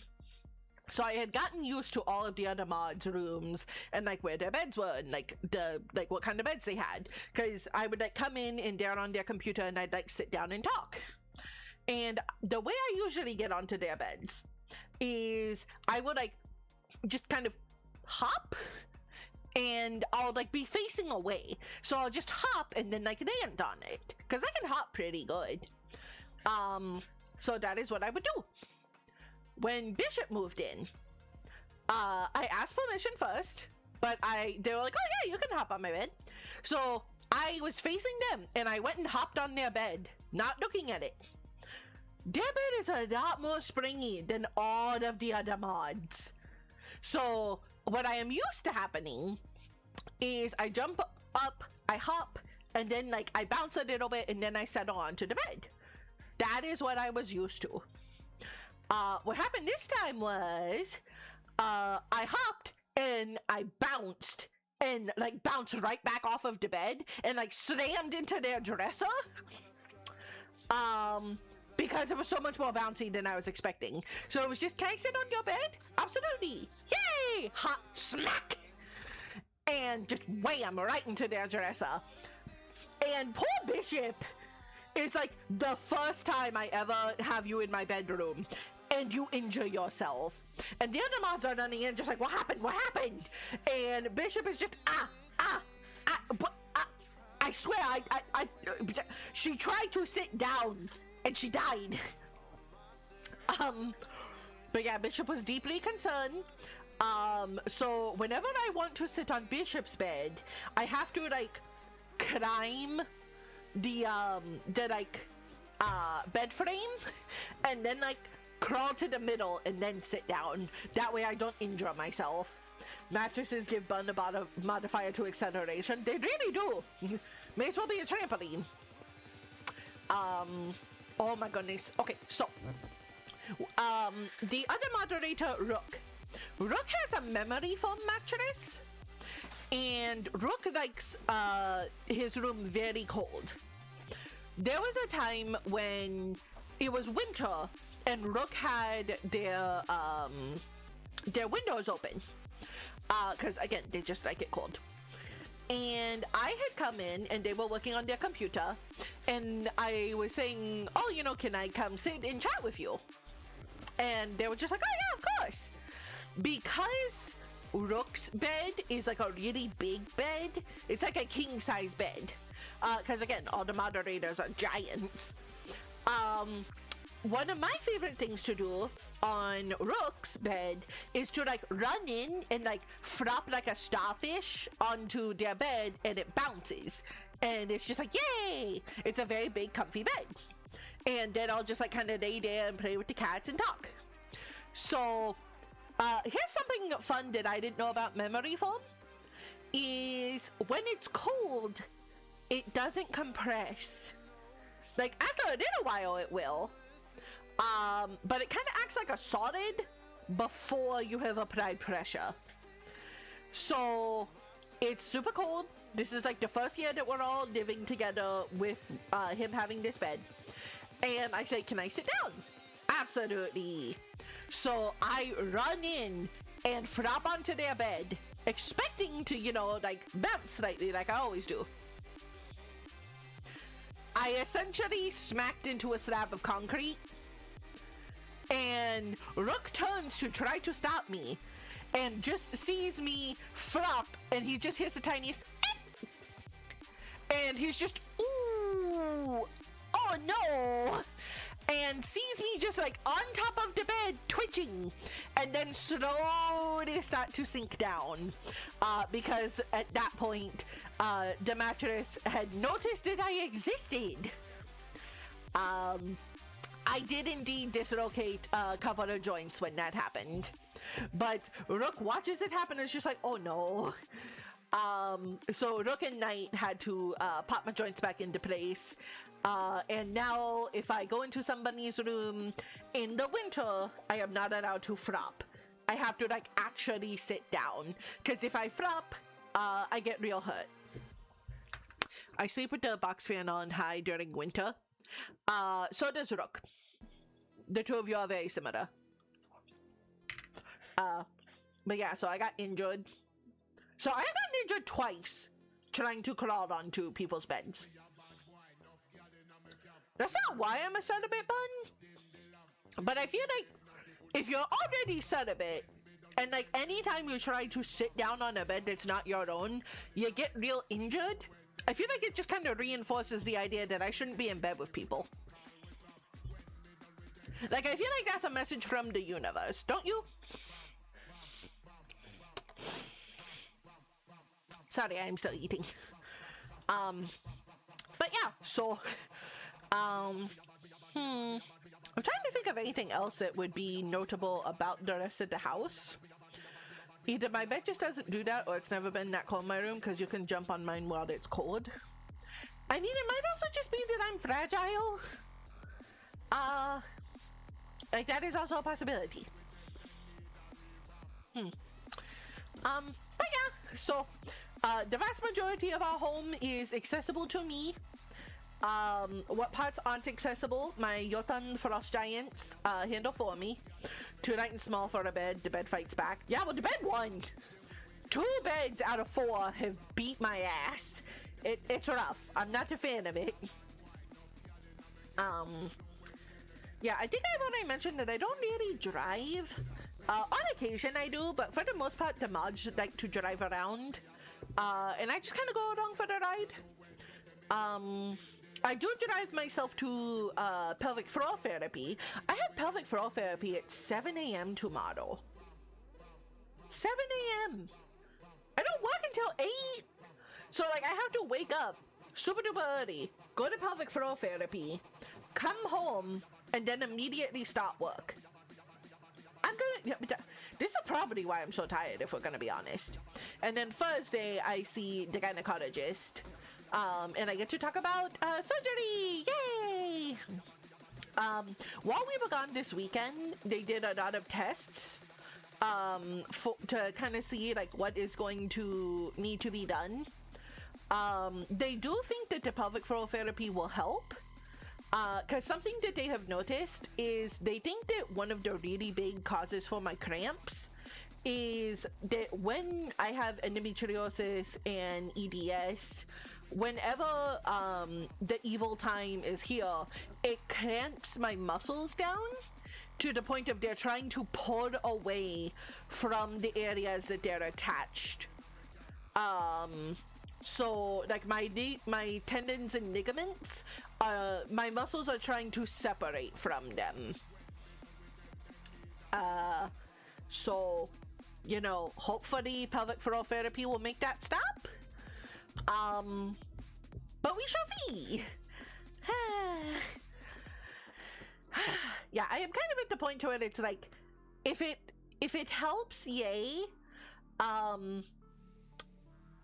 But if it feels like it's not going to help and the only thing that will help is just like yanking out the whole kit and caboodle, then let's just do that.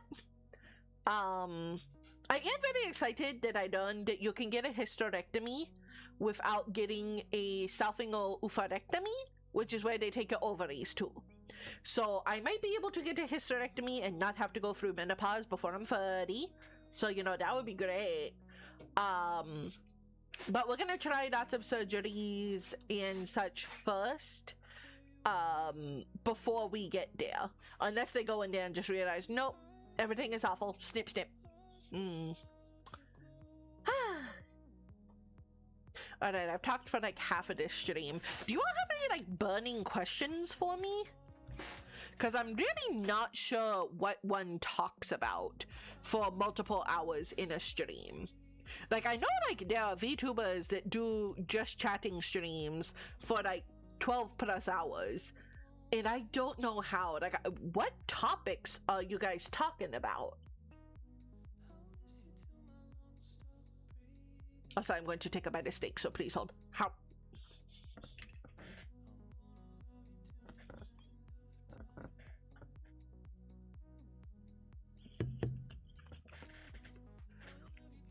I almost choked. I do not recommend choking on your food.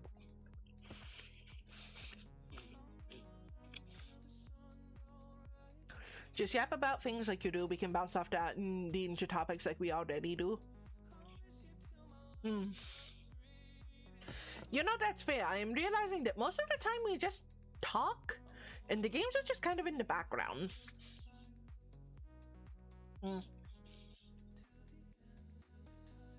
I'm realizing that my little ears move on my model when I do this. Oh, that is so cute. I love this model so much. Like, don't get me wrong, I'm very excited for the new model, even though my Rega appears to be having a mental breakdown over how hard it is. More power to her. This is why we are waiting a very long time. Because apparently rigging is real hard.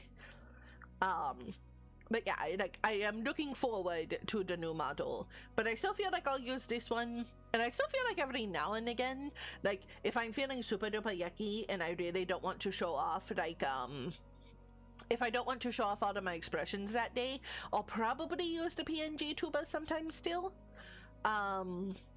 But I feel like with how often I really like being able to show you guys like my expressions, I'll probably use this one and the other one when it comes out more. But we shall see.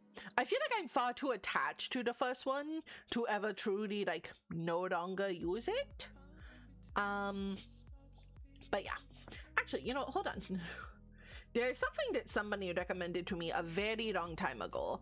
I say very long, but it was back in like October. So let me see. Question, where was it? So it was like a list of questions that people wanted to ask, like a list of questions for VTubers that that people like to hear. So let me see, like they had given me a list. One moment. Getting to know you questions, maybe? Okay, here we go. It was like a really big list of like 260 of the best questions to ask somebody. So I feel like this is just now going to be a getting to know me stream until we have something else. Love the tiny neck and giant head, weirdly one of my favorite parts. Yay! I am a very big fan of the chibi aesthetic. I think the chibi aesthetic is just very, very cool. Why do I still have thrown up? No, close that. I have so many things that are open that I just don't even look at. So, but yeah, until you guys give me a different topic, we're gonna do that. We're just gonna do like a getting to know your streamer. No, go away, cookies. No, come back, chat. You know my thoughts on chibis. Chibis are cute. All right. What type of music are you into? So I feel like when it comes to my music taste, I like a bunch of different stuff, and it really does depend on my mood. I listen to Vocaloid stuff all of the time. So I just listen to Vocaloids, a lot of the older Vocaloid stuff. Like I think my top 3 songs from Vocaloid are from Y2Y, Just Be Friends, and Happy Synthesizer. A break here would be a wonderful idea. We'll get there in just a moment, Bishop. But I really, really love those 3 songs. So I listen to a lot of Vocaloid of the older stuff. And I listen to show tunes a lot. Like Epic the Musical is constantly on my playlist. Back when I used Spotify, I was one of like the top 1% of listeners. So I really enjoy Epic the Musical. I think right now I am on a very big kick of shamisen rock music. So it's like heavy metal or like hardcore rock that is played with the shamisen and lots of drums. And I'll listen to like hour-long compilations of that while I am working. So I listened to a bunch of that as of recent. Before that, like during the Halloween and the Christmas season, I was listening to lo-fi. You're just a bun who's talking about music. Yep, I like music. I really like Queen and Bon Jovi. I like the 2 of them a whole bunch. I also really enjoy death metal. I listen to a bunch of Rammstein, just because Rammstein is great. Mindless Self-Indulgence, sung to the tune of Just a Man. I can't sing well enough to justify that, but yes. I do like a fair amount of pop music. American country music, the older stuff is really nice. I liked a lot of older country music when it was like, don't trust the government and hold people to a higher standard. And nowadays it just seems like a whole bunch of, how do I put this in a nice way? Rather than don't tread on me, it's a whole lot of tread on me, daddy. And I'm just really not into that. It's not really the kind of music I like. I am much more of a Dale Gribble of I don't trust the government. So yeah, like I like country music from a lot of countries. For American country music, I like the older stuff. I really like Johnny Cash. Johnny Cash is really good. One of the moderators said that one of my regular playlists that I listen to a lot is just essentially, what if you gave a hamster ecstasy? And I want to say that they said that because there's like the Crazy Frog song, there's the Numa Numa song, there is the Hamster Dance, the Chicken Dance, Stamp on the Ground, and like a lot of the Dance Dance Revolution songs.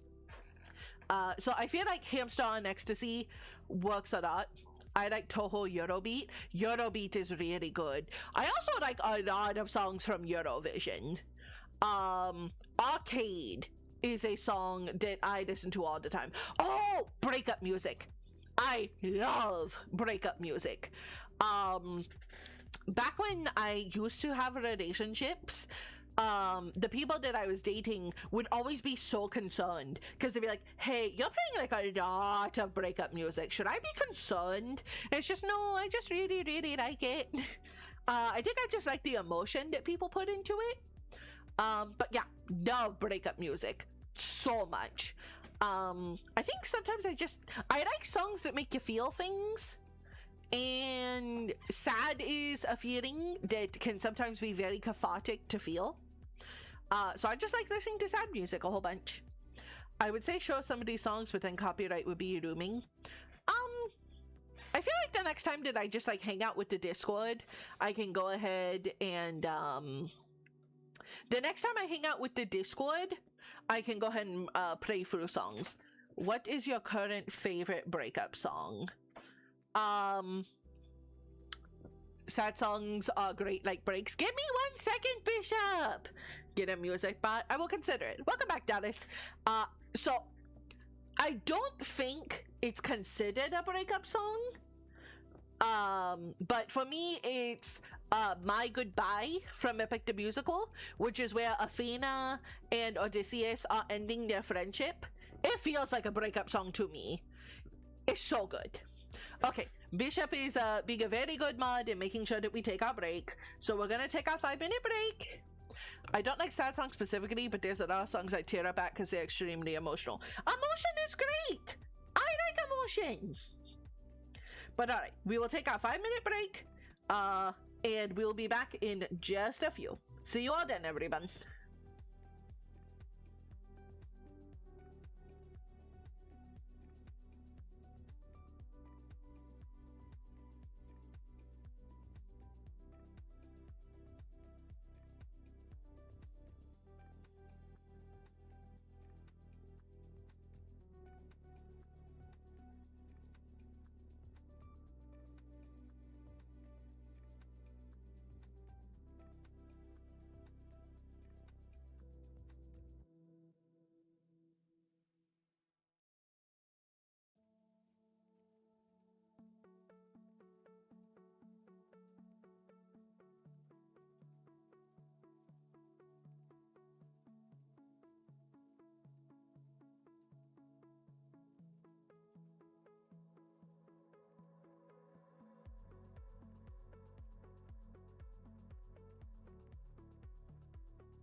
Oh, goodness.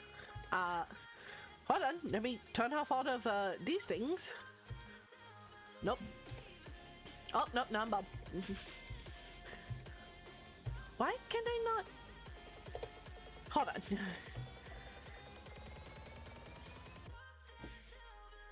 Alright, wow. I had a bunch of those on. Hello. Alright, welcome back.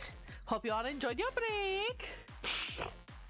I almost died because I was shoveling broccoli down my gullet. Because I was very hungry. So, excuse me. I was a very hungry man. Alright, so with that, I think we have asked a good amount of questions about the music. So I think we can start moving. Let's see. Would you say you are more of an extrovert or an introvert? So I think I am much more of an introvert. For me, I have a very, very hard time making friends. And I think a lot of that stems from I inherently think I'm annoying. I think a lot of so like growing up as a little bun, being undiagnosed autistic, I talked a lot. And some people really do not like when you talk a lot. And I would get like super duper interested in things, and I would want to tell people about my special interests, or I would just like, I would really like to interact with people. And unfortunately, I think kids suck everywhere, but also the family that I do not speak to, they made me feel really bad for it. There was one point to where I was saying something and the incubator had said something along the lines of, you know, you're going to be the reason I die because you're using up all of the oxygen talking that the rest of us need to breathe with. And that made it to where I pretty much like didn't talk for like 4 months unless somebody spoke to me first. So I'm pretty introverted, I would say. Yeah, there's a good reason why I don't talk to any of them. It also made it like really hard for me to share my interests with other people, and I think that's why I am so nervous about doing just chatting streams, because I just have that kind of like mindset of I am inherently annoying and people don't like talking to me or hearing me talk. That's why I'm always concerned of like, am I interesting enough?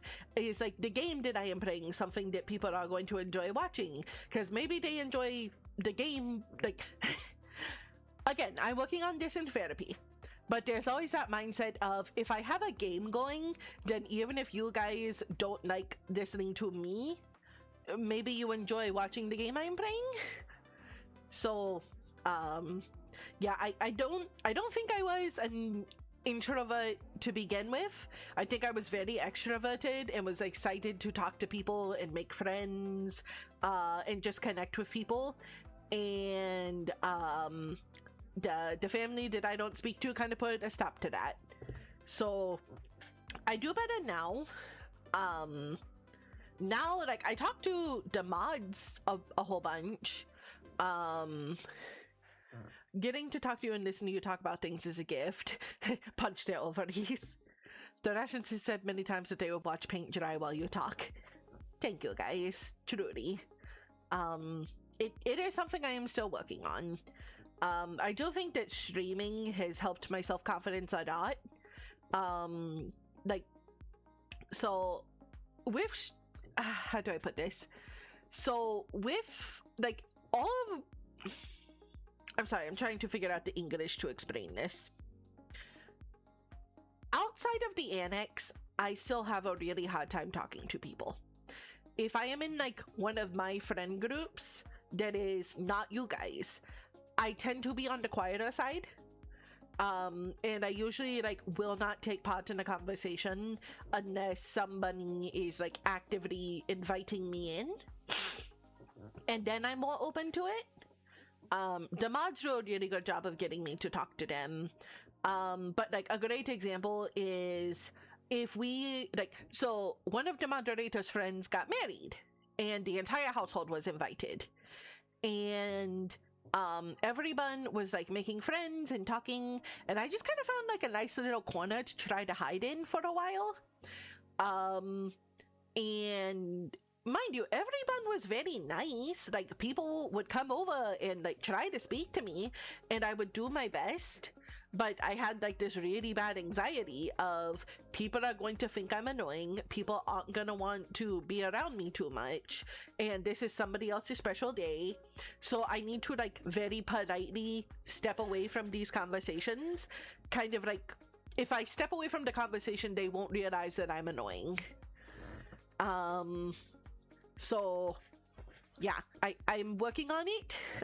Being with you guys has helped a lot with me feeling less like I am annoying to be around. It's also something I worry about a lot with like, so like if we are watching a movie as a household, like I don't talk when other people are talking, like in the movie, but if there's like a lull in conversation, then I'm curious what other people think about the movie, or like I might have like oh, I think this is what is going to happen. And I have asked the mods many times, like, hey, if this annoys you, please tell me, because I will happily shut up. And they are very polite and say, no, we'd like to know what you are thinking. But I'm still very nervous about it. So this is just a very long-winded way of saying I am an introvert, probably primarily due to no self-esteem. So that's also why my therapist really likes that I am a streamer now. Very much in the, hey, this is a really good way for you to undo some of the things that happened to you when you were little. And it's also just very nice to be able to be myself around you guys. We enjoy when you discuss your thoughts and feelings during shows and movies. Thank you, guys. But yeah, you guys are like the nicest exposure therapy. I'm sure it wouldn't seem like it based upon how I am during streams and such. Because during streams, I feel like I never really shut up. And I cannot tell you how nervous I was about that when I first did this. Like, I was so nervous that... Hi, Noble! But I was so nervous that people were going to not want to watch the streams because I would just like get distracted so easily and talk about all sorts of stuff. I was really expecting that you guys were going to get frustrated with me and say like, can you stay on task or finish a story or finish a thought instead of getting sidetracked a billion times. Still kind of waiting for that other shoe to drop, I think. I think I'm still waiting for the day that you guys get tired of me. But the more I hang out with you, the less I am concerned about it, I will say. But yeah, definitely an introvert compared to an extrovert. Next question. Are you into podcasts or do you only listen to music?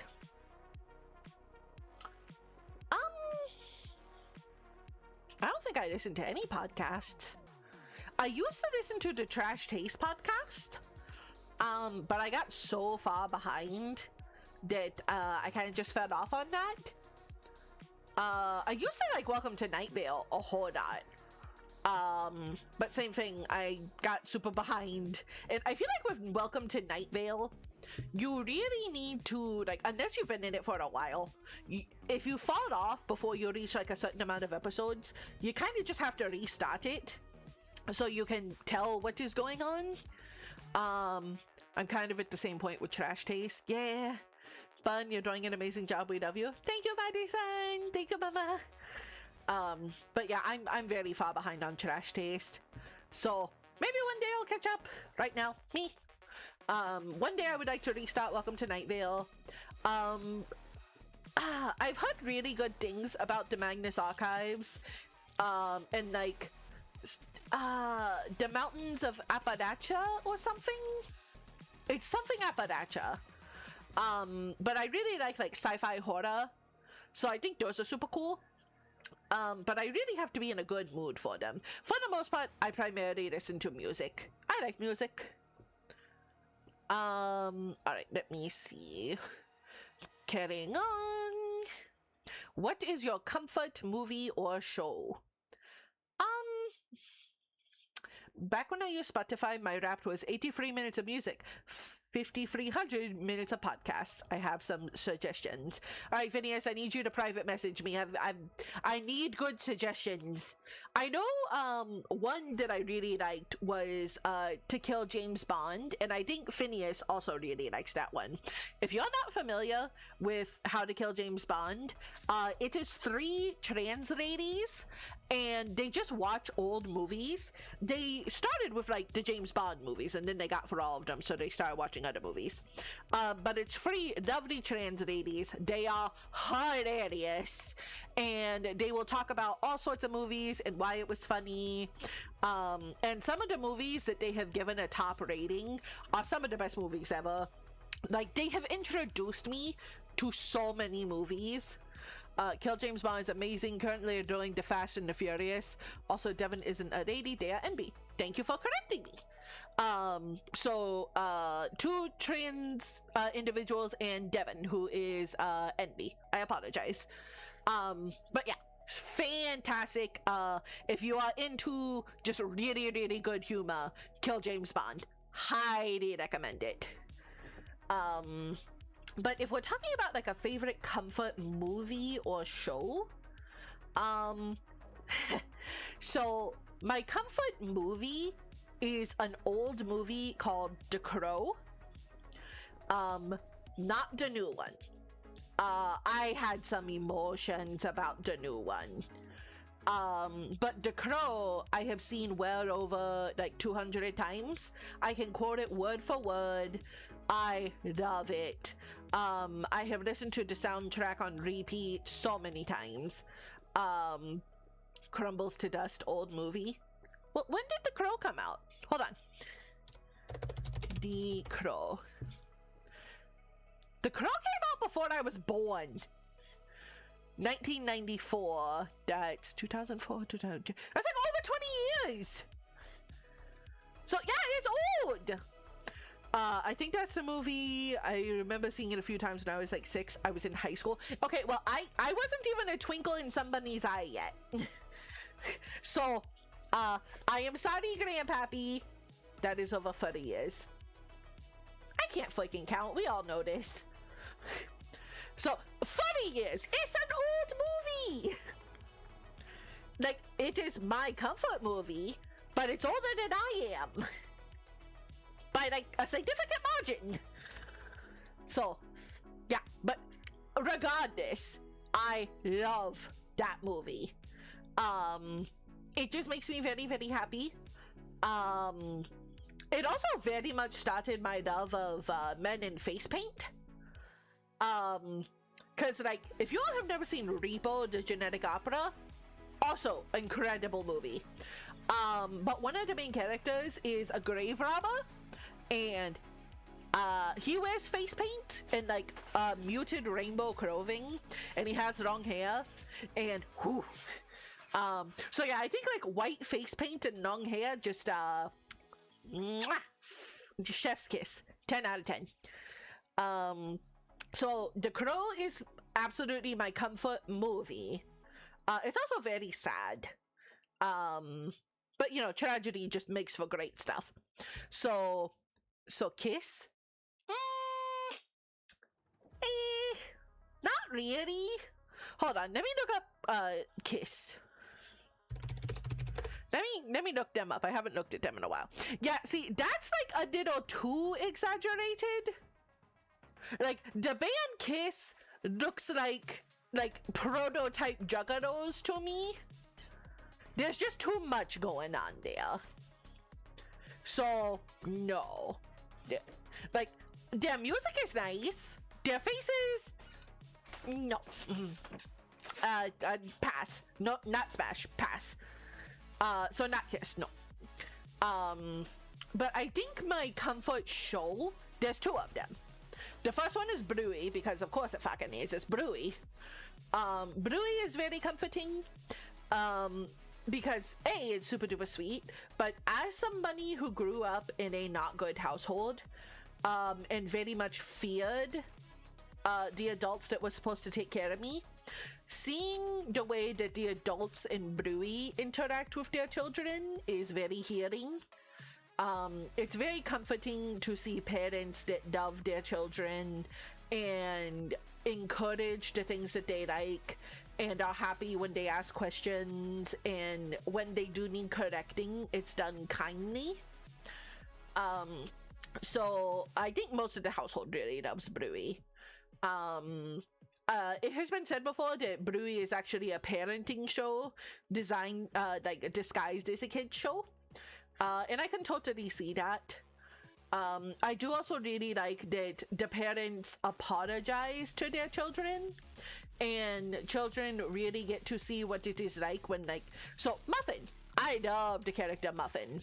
Muffin is very much a spoiled brat at times, and there are episodes where the primary focus is Muffin being gently corrected and being explained that, like, hey, your parents love you and you're very special to them, but other people's children are special to their parents, and it's important that you recognize that other people are special too. Like, you're not the only special one in the world. And it's a very nice way of trying to tell somebody that while they are important, them being important doesn't make other people less important. And I think that's just like a really sweet lesson. So yeah, I really, really like Brui. And then there's Ojamajo Doremi. Ojamajo Doremi is a very old, well, yeah, I say very old, but I don't want Phineas to feel like he's dying. Hold on. Ojamajo Doremi. When did Ojamajo Doremi come out? 1999. Okay, so Phineas, if it came out in 1999, I feel like it's okay for me to say it's old. So yeah, it came out in 1999. And it is a magical girl anime that is newer than The Crow. By like, what, 5 years? It's still old! Phineas, I am going to like just be like, okay, Granddad, let's get you to bed. Back in your day, old man yelling at Cloud. Anyway, but Ojamajo Doremi is the story about, well, at least the first one. As the show went on, like for Ojamajo Doremi Shop, they added more. But the first one is about 3 little girls that become apprentice witches, and it's very, very music based.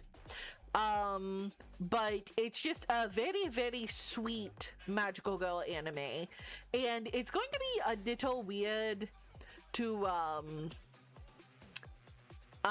it's gonna be a little weird to say this, but a lot of newer magical girl animes, and even some of the older ones, really sexualize the magical girls. Or they're like kind of creepy. Great example, Shugo Chara is one of my favorite magical girl animes. It's creepy. Like, it's one of those, like, I don't have the nostalgia goggles. I know it's creepy. Like, one of the main romances is an 11-year-old girl and a 17-year-old boy. It's weird. It's real weird. But then you have Ojamajo Doremi, where there's really not any romance. It is just, like, a cute show for kids about learning how to be in touch with your emotions and learning that it's okay to grieve your dead mom. So I really like Ojamajo Doremi, cause it didn't make me feel like I needed to talk to a trusted adult while I was watching it. So, Brui is fantastic. Ojamajo Doremi is fantastic. A lot of, early 90s anime, had a whole lot of, wow, this is a very inappropriate, decision. this is a very inappropriate relationship between this young child and this adult figure. This is a very inappropriate relationship between this young child and their adult figure who they happen to be related to. There's a lot of that. So yeah, I really like anime where that doesn't happen as much, but it's kind of few and far between. Like Cardcaptor Sakura has a girl who's like 12 getting engaged to her teacher. So yeah. Okay, I said 1994 was old and you first, but you can't disagree that 1999 is old, right? Fine, I'm just gonna turn to the crypt keep over here eventually. Phineas, I love you! Hi, Winter, I'm doing well. How are you? You got the 3D bunny model? Yay! You can see me wiggle. Unbreakable by Mira Grant, Shannon Maguire is an incredible novella about magical girls if you're up for some cosmic horror. Heck yeah! Never got into the magical girl genre. There was a lot to choose from. There's some really, really good magical girls. I love magical girls. I worry Japan will never stop making the majority of anime focus on minors.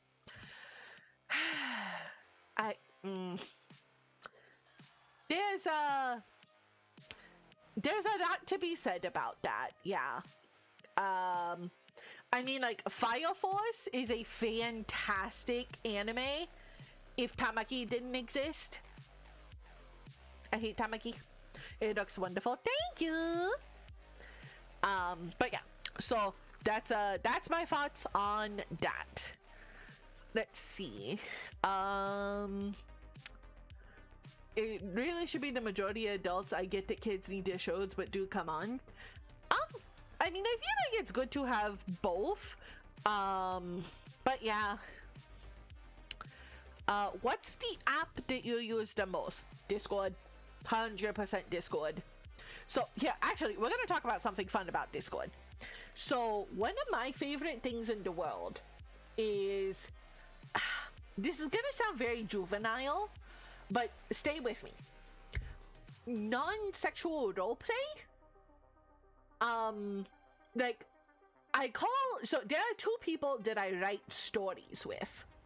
And when you think of roleplay, like, you think of, like, you know, if you put, like, the asterisk and it's like, oh, you know, gives you a hug. No, that's not what we do.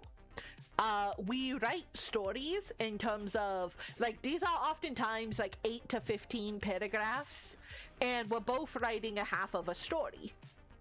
And that's, like, so I write with two people. One of them I haven't written with in, like, a full month, so I really hope they're doing alright. But that story that I am writing with them is the story of reincarnation that is perpetually being interrupted by a curse from a deity, and how in every life the goal is not to fall in love. The goal is to try to learn about your past self and to get enough knowledge from all of your past lives to pick up bits and pieces of what is this deity's weakness, to try to eventually amass a weapon that can kill them. And it's a really fun story that I really like writing. It's been going on for like 15 years. So I really like it. The whole thing has taken place. So it started on World of Warcraft. That's where me and my writing partner met. And eventually, once we both left WoW, it moved over to Discord. So that's that story. I say it's super good, but I just really like it. Because it's always fun, because we roll dice to help determine things. Otherwise, it's very easy to just be like, well, I am the god of this world, I can do whatever I want. So we will roll dice to determine how the outcome of certain things is. And with the reincarnation, if like our characters end up dying, it just starts the cycle of reincarnation again, and then we get to make new characters. So that is one of my writing partners. Then I have another writing partner, and both of us are very busy in our lives, so that's hard. But the story that we are writing is, do you guys know what penny dreadfuls are? I don't know if you guys know what those are. if you're thinking Penny Dreadfuls, think like Dracula, Frankenstein, the Wolfman, not like fairy tales, like not like the Brothers Grimm or Hans Christoph Andersen, but more of like Gaslamp fantasy stuff. Yeah, that. I'm extremely tired and exhausted. It was a hot day today. Oh, I'm so sorry, Winter. I hope you're able to relax now. I'm back from commercials. Welcome back. I'm sorry you are getting commercials, friend. But yeah, so the second story is like I think it's maybe Victorian London. But it is a story about a sage and a huntress, and them trying to essentially solve a murder mystery that is involving the entirety of essentially like the shadowy creatures that inhabit the lands. So that one's also super fun. That one's newer. It's been over like a year and some change. But that one has been really interesting because it's so my heart. Thank you, Phineas. That was very, very kind of you. Whew. Oh, my heart. Thank you, Phineas. I appreciate that. Oh, goodness. Unrelated health insurance addictions are awful and I hate dealing with them. Stupid new job stuff. Health insurance in America seems really difficult. I'm sorry, friend. Whew. Okay. But yeah, so that's the other story that we are writing. I like that one. You had a heart stuck on top of your head for a second. Excelsior. Yeah, I was just hanging out up there. But needless to say, I use Discord so much. Naturally, I'm in the Bunny Annex all the time. Even if you guys don't see me writing, I'm still there. I'm still like hanging out.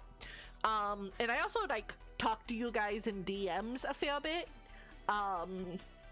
Like people will talk to me about like, hey, I'm trying to set up this thing on OBS, or I have questions about this or that. And sometimes I just play video games with people. So yeah, Discord. Absolutely, Discord is my most used app.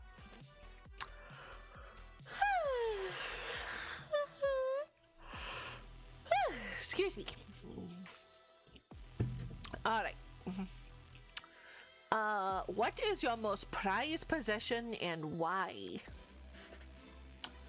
My most prized possession. I still want to watch that analog horror Godzilla with you at some point. Yes, we need to do that. I love Godzilla. We will find time for it, Cinder. What is my most prized possession? Like, I tried to think of, like, if there was suddenly a fire, what would be the thing that I would grab? And I feel like it's silly to say, like, my passport. Join the Annex. The people in there are wonderful and supportive. They really are! Besides the cats. Well, the cats aren't possession. The cat's a family. What would I grab? So, like, I'm not a very materialistic person. I really value memories and experiences over things, but that's not to say I do not cherish the things that you all get me. I like Godzilla versus Megalodon because I adore Jet Jaguar. That sounds so fun. Also, there's gonna be a new Godzilla. It's like Godzilla -0. And it looks so good. I'm so excited. Godzilla -1 is by far one of the best Godzilla movies I've seen in forever. So excited. I'll send a pic later. Yes, please. But yeah, when I try to think about what is my most cherished possession, I guess Boobles? Yeah, I would have to say Boobles. Cause like, Boobles is one of the few things that I was able to take with me when I fled my home country. And Boobles was like the first stuffy that I got when I moved out on my own. And I have cried many tears into Boobles when I first moved into my like apartment, I think you guys called it like a studio apartment. When I first moved into my studio apartment, the only thing that I had was like a futon on the floor and Booples, and I was just like holding Booples because I had like gone to a store and gotten Booples. So I was just like sat on the floor crying into Booples my first night of having moved out on my own, because I had gotten away from the not so nice family. So I guess Booples has been there for me from the moment that I got to be on my own. I sleep with Booples every single night, so probably Booples. The bun staggering out of a burning building holding Booples, 2 Solbex, and an enormous Snorlax. I can't actually lift Snorlax on my own. So I can definitely carry Booples and the 2 Solbex. I'm gonna have to enlist a moderator to carry the Snorlax for me. But also, like, there's also Shio Jr. and all of the organs that Papa Sacred got me. Like, a bunch of y'all have given me, like, stuffies. So I feel like, yeah, no, I feel like if I lost all of my stuffies, like, when we had the bedbug scare, and I thought I was gonna lose all of my stuffies, I was having a mental breakdown, thinking that I was going to lose all the stuffies that you guys had gotten me. So, yeah. Get better to learning to juggle. I don't know if I could juggle. Let us see. What is another question that we've got here? I'm sorry, I'm also chewing.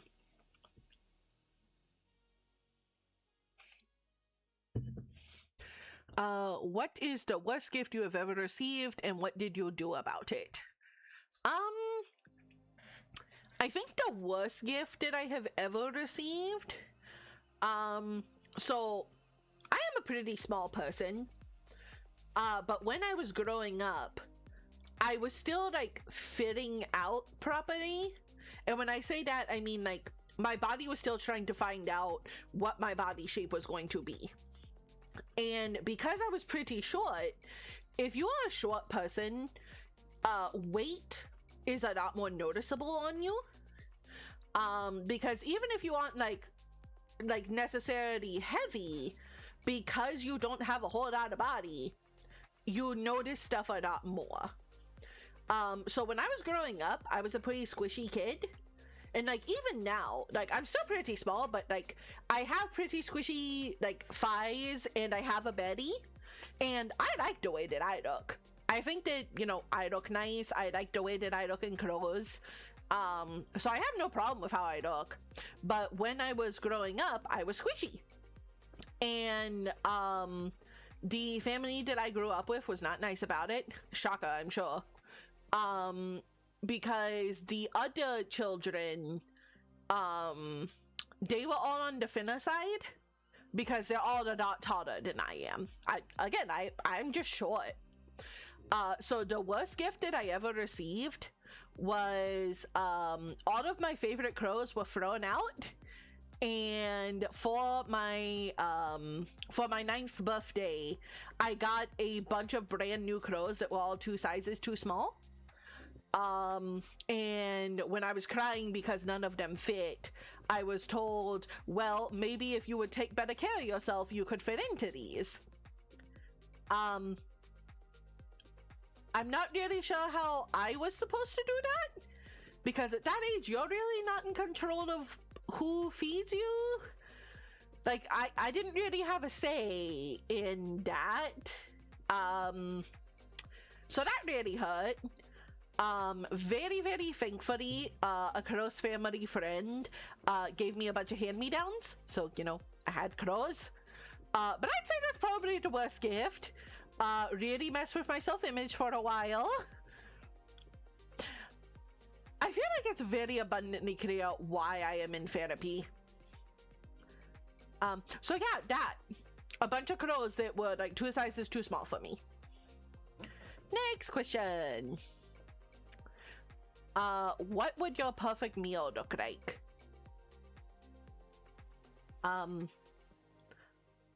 steak with potatoes and broccoli. I'm not hard to please. I like potatoes, I like broccoli, I like steak. So yeah, that was easy. Let's see. Moving down the questions. Queen.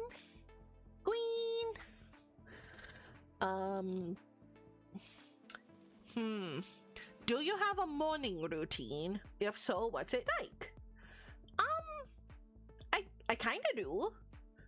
So like my morning routine is crawl out of bed, try to not throw my phone against a wall because it has woken me up, start getting the sign-in process started at my job, and then while that's like all booting up, I go to the potty and use the potty, wash my face, brush my teethies, and then I take all my medications, and then I sit down and I just kind of stare at the computer, and contemplate, you know, if I did decide that I wanted to be a streamer full-time, what exactly would be the process for that? Like, do I need this job? Truly? The answer is yes. Very much I need to keep my day job. But, you know, just kind of have like a slight existential crisis for the first like 10 to 15 minutes while work boots up. That would be my morning routine. I've returned property. You have me for the next 30-ish minutes. What have I missed? Just talking about stuff. I'm answering questions. So, there's that. Let's see. Would you consider yourself good at networking? No. No. I am very bad at talking to other people unless they talk to me first. Because again, I'm very much in the camp of I am annoying. I would prefer not to annoy you. So no, I'm very bad at it. Like genuinely, the only way that I make friends as a VTuber is if people approach me first.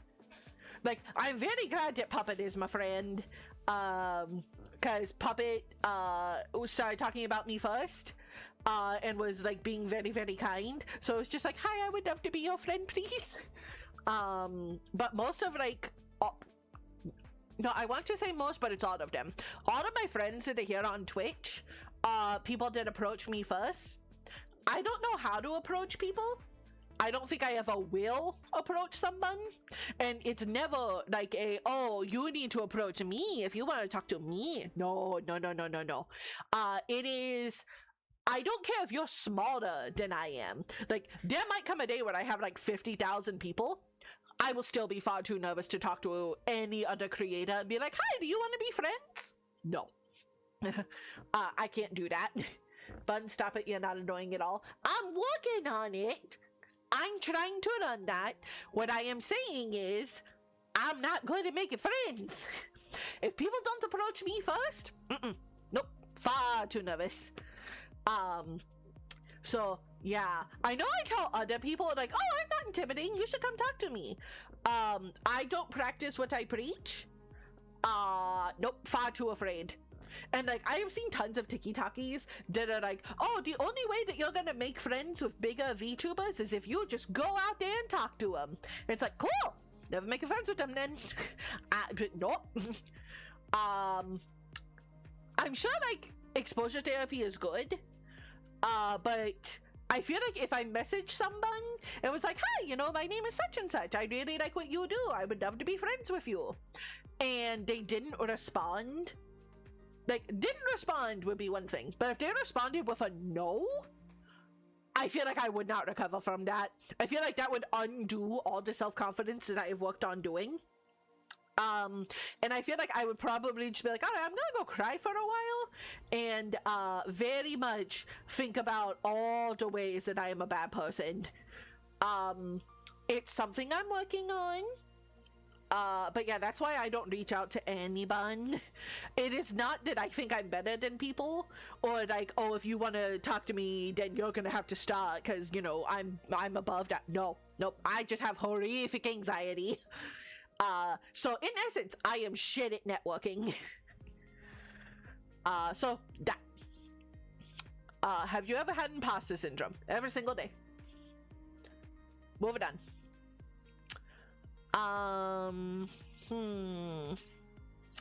Alright, that's more work. These are questions about family? I mean, statistically speaking, you would have a higher likelihood as a federal content creator to make friends than us as randoms would. I mean, probably. But still, no. It is quite literally, like, Puppet was very kind to me, and through Puppet, I met Sumsan, and through Puppet, I met Noble. And like Howls was somebody who found me on TikTok, and through Howls I met Spooky, and I met Chill, and I met KK. Pudgy, I raided into Pudgy, and now Pudgy and I talk. Grimmix I have raided into a few times, and that was from a recommendation from Puppet. I'm missing someone. Zep. Zep I believe Puppet also recommended. So again, like, I don't know how to interact with other people. I just know when other people are like, hey, this person is cool and I know them, then it's just like, okay, now I am not just like a random stranger. And it's a lot easier with raiding. Like, I think raiding is a fine way to network. Yeah, like if I am raiding into someone, then I think that works pretty well. Because it's nice if like, hey, I've raided into you a few times, you happen to know my name, like that's cool. But even then, like if I go into other people's chats and I'm just hanging out, I will still very rarely say anything, because I have this thought in my head of like, well, yeah, I've raided into them before, but like they don't know me, so if I'm talking, I'm just annoying them. And again, I understand it's something I have to work on. This is something I am talking about in therapy. This is just where I currently am in this journey, is I have really bad anxiety and I have really bad self-confidence because I had a super shit childhood, and it's really hard for me to talk to people. So that's where we're at right now. Yay! Let's see. These are all questions about family, and I feel like we already know how family is. So let's look at values. Do you believe in first sight?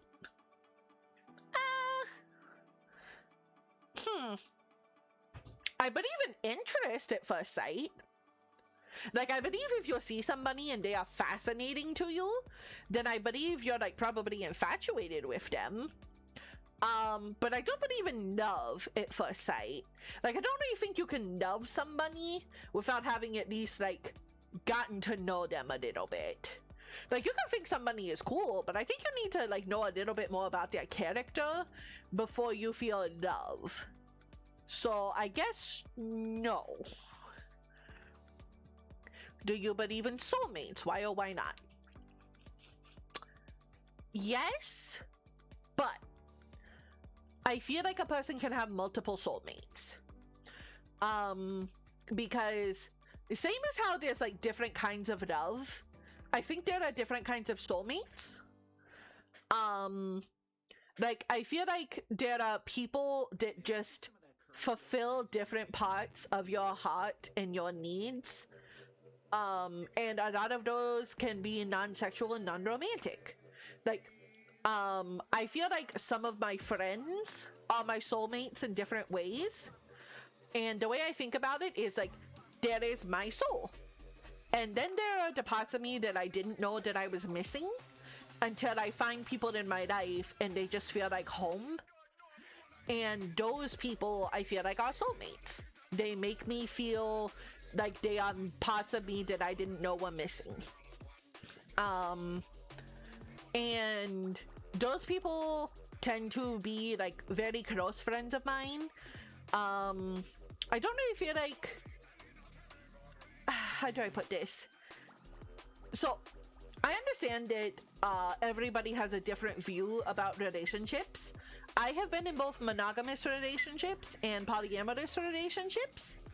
And something that I think is very important for both of those, if you're doing monogamy or polyamory, is to recognize that your partner cannot give you every single human connection that you will ever need. And like, if it's in a romantic sense and you're monogamous, then sure, they give you those aspects. But inherently, there's going to be interests that they share with other people. Like, if you have a partner and they have had a best friend since they were like 4, then yeah, you might be their soulmate in a romantic sense, but that other person is their soulmate in a best friend sense. And if you happen to be polyamorous, then, you know, this person over here might be your soulmate in all of these ways, and this person over here is your soulmate in these ways. We are very, very multifaceted people, and I think with being multifaceted, that means that there's different ways to have soulmates. So that's how I feel about that. Yes, I believe in soulmates, but I don't believe you have just one. Let's see. What is a relationship deal breaker for you? Bigotry. I don't feel like I even have to explain, but I will. If you're a bigot, nope.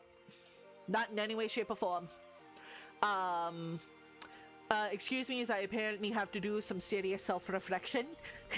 It's been a while since I have made you have an existential crisis. Glad I can do that for you. But yeah, I feel like any sort of bigotry is an immediate deal breaker. Like, if you're homophobic, if you're racist, if you're like a super duper jerk about various religions. Like, I myself am not a religious person, but I respect the fact that other people are. I don't feel that you have the right to force your religion on other people, but I feel like if you're somebody that like really dislikes Jewish people for existing, or if you do not like people of the Muslim faith because they follow the Quran, just because of that, then that's not okay. But yeah, like, if you hate people for who they are inherently, rather than the like content of their personality, like their character, I consider that to kind of be bigotry. So yeah, any form of bigotry, not cool with. That is an immediate deal breaker. You can't talk your way out of it. Like, you can't be like, oh well, you know, I don't really like I don't have a problem with all of these kinds of people. Like, some of them are good. No, you're not gonna explain your bigotry to me and make me believe that you're a good person. Nope. Bigotry is an immediate no. So there's that. If you only had one sense, hearing, touch, sight, which would you want? Sight. Thank you, TMBG. Can't shake the devil's hand and say you're only kidding. Oh, I am a very, very big fan of the devil doesn't need advocates. Why would you want to be associated with him to begin with? No. But yeah, if I only had one sense, I would really like sight. If I had to give up hearing, then I feel like that would be the song Your Racist Friend. I will have to go listen to that song. But yeah, like, I feel like if I lost my hearing, that would just be a fantastic opportunity to learn ASL. Honestly, all of the sign languages, but ASL is the one that you guys are gonna know. So if I lost my hearing, that would be awesome. Because you could still, like, you know, well, I guess you're also losing your sense of touch, so I couldn't feel vibrations anymore. But, you know, in terms of losing taste, I mean, that means that, I can absolutely just have, like, protein shakes for the rest of my life and not care, because I'm not gonna, like, hate the flavor anymore. Like, at that point, food stops becoming something that I enjoy, and I'm already kind of iffy on food to begin with. So if I lose my sense of taste, then I can just eat, like, the most protein, like, nutrient perfect food and not care. So I'm perfectly fine losing my sense of taste. Touch I would miss touch because I like hugs, but I think sight is the one that I'd want to keep, because as long as you have sight, would texture still be a thing? If I'm losing my sense of touch, no. Like, this is if I could only have one. So if I only have sight, I have lost taste, touch, hearing, and the other stuff. As a dumb American, I didn't realize there were different sign languages, which makes sense, but I've never really thought about it. Yeah, there's different sign languages. Lots of people who are black in America also have a subset of American Sign Language that is different. ASL is like the most widely taught one, but sign language has dialects.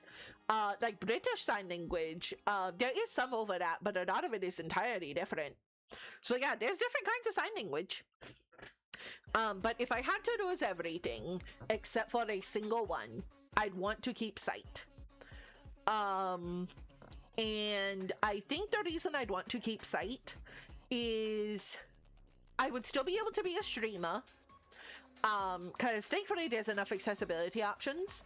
I'd still be able to perform my job, but also I think more than anything, being able to see my loved ones around me and just know that they're there, being able to see their smiling faces, being able to read the things that they want to say to me, and being able to connect with people still in that way, I think sight would be the most important to me.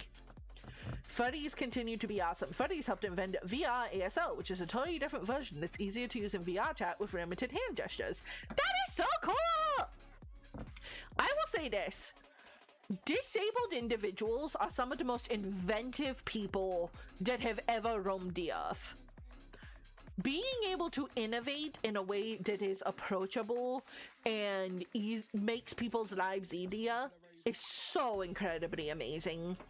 So, shout out to furries, but shout out to all of the people that either are disabled or have a loved one that is disabled that they love to the point of invention. I could not live my life if my mobility aids weren't something that I have. I would not be able to live my life if I was not able to benefit from all of the inventions and all of the innovations of all the people that came before me. So, thank you to all of the people that have created the things and day by day try to invent new things just to make life better. She's so wholesome and adorable. I'm glad you think I'm wholesome. Yesterday I was called a horrific degenerate, so I am multifaceted. Let's see. Would you rather make more money doing a job you hate or less doing the one you love?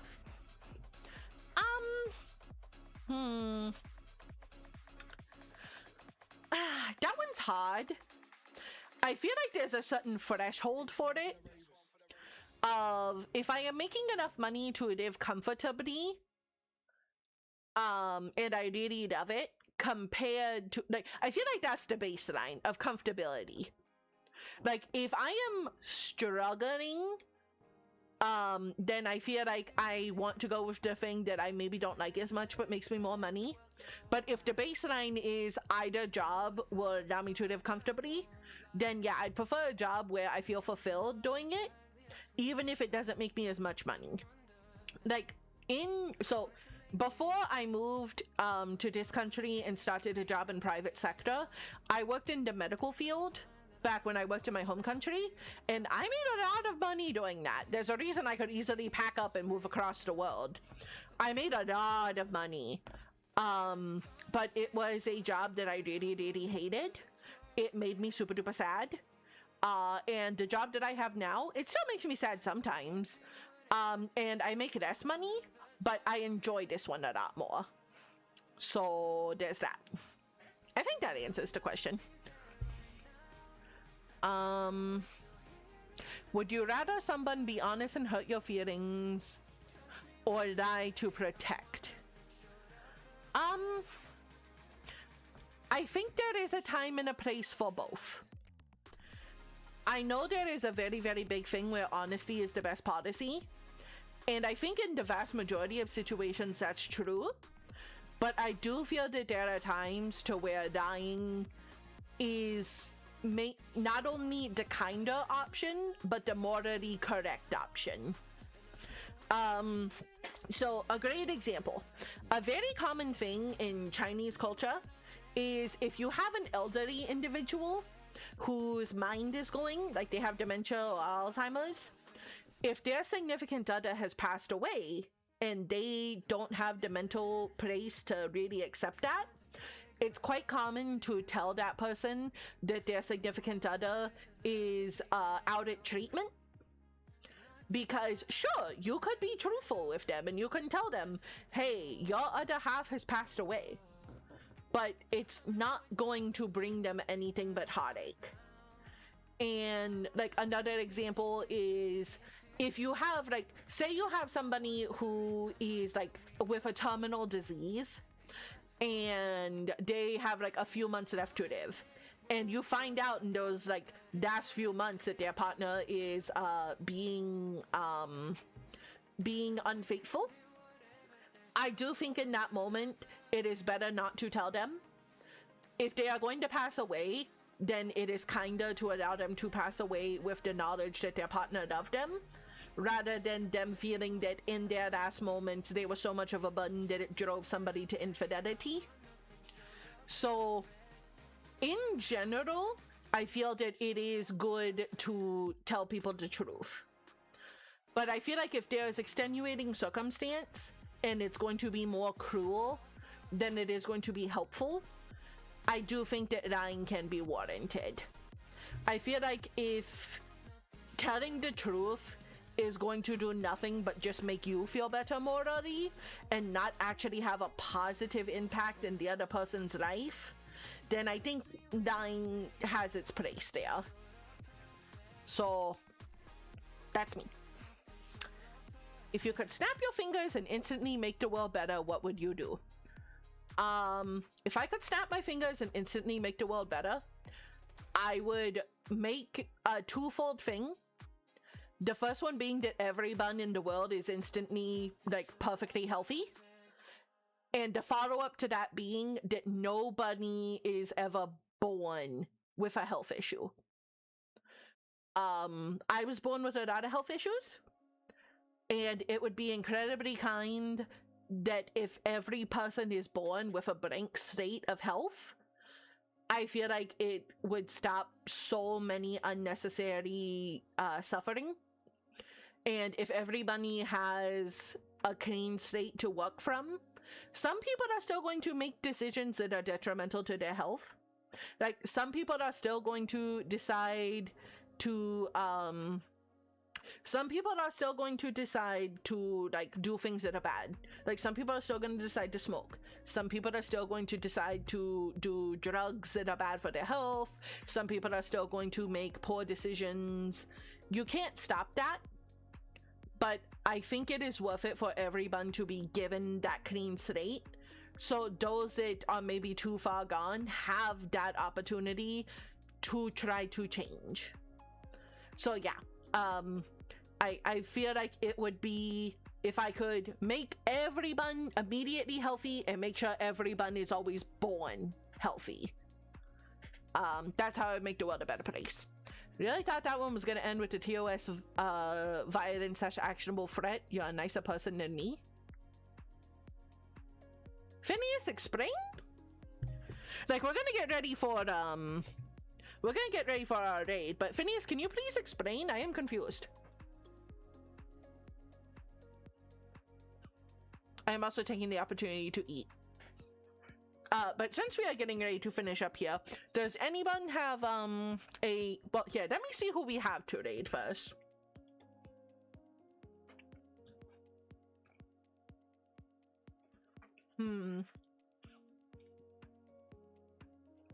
Let's see. Oh, hey, Puppet! Yeah, we'll go and raid Puppet. Make the world a better place. Which headline do I want to see the most? Yeah, no, I don't think that unaliving somebody is really on brand for me. Understand where you're coming from, but not for me. So we are gonna go ahead and get ready to raid Puppet. Alright, while we are doing this, thank you so much to all of you for being here. Thank you to our moderators, thank you to our chatters, thank you to Shio, for without whom this would not be possible. And let's go show Puppet some love.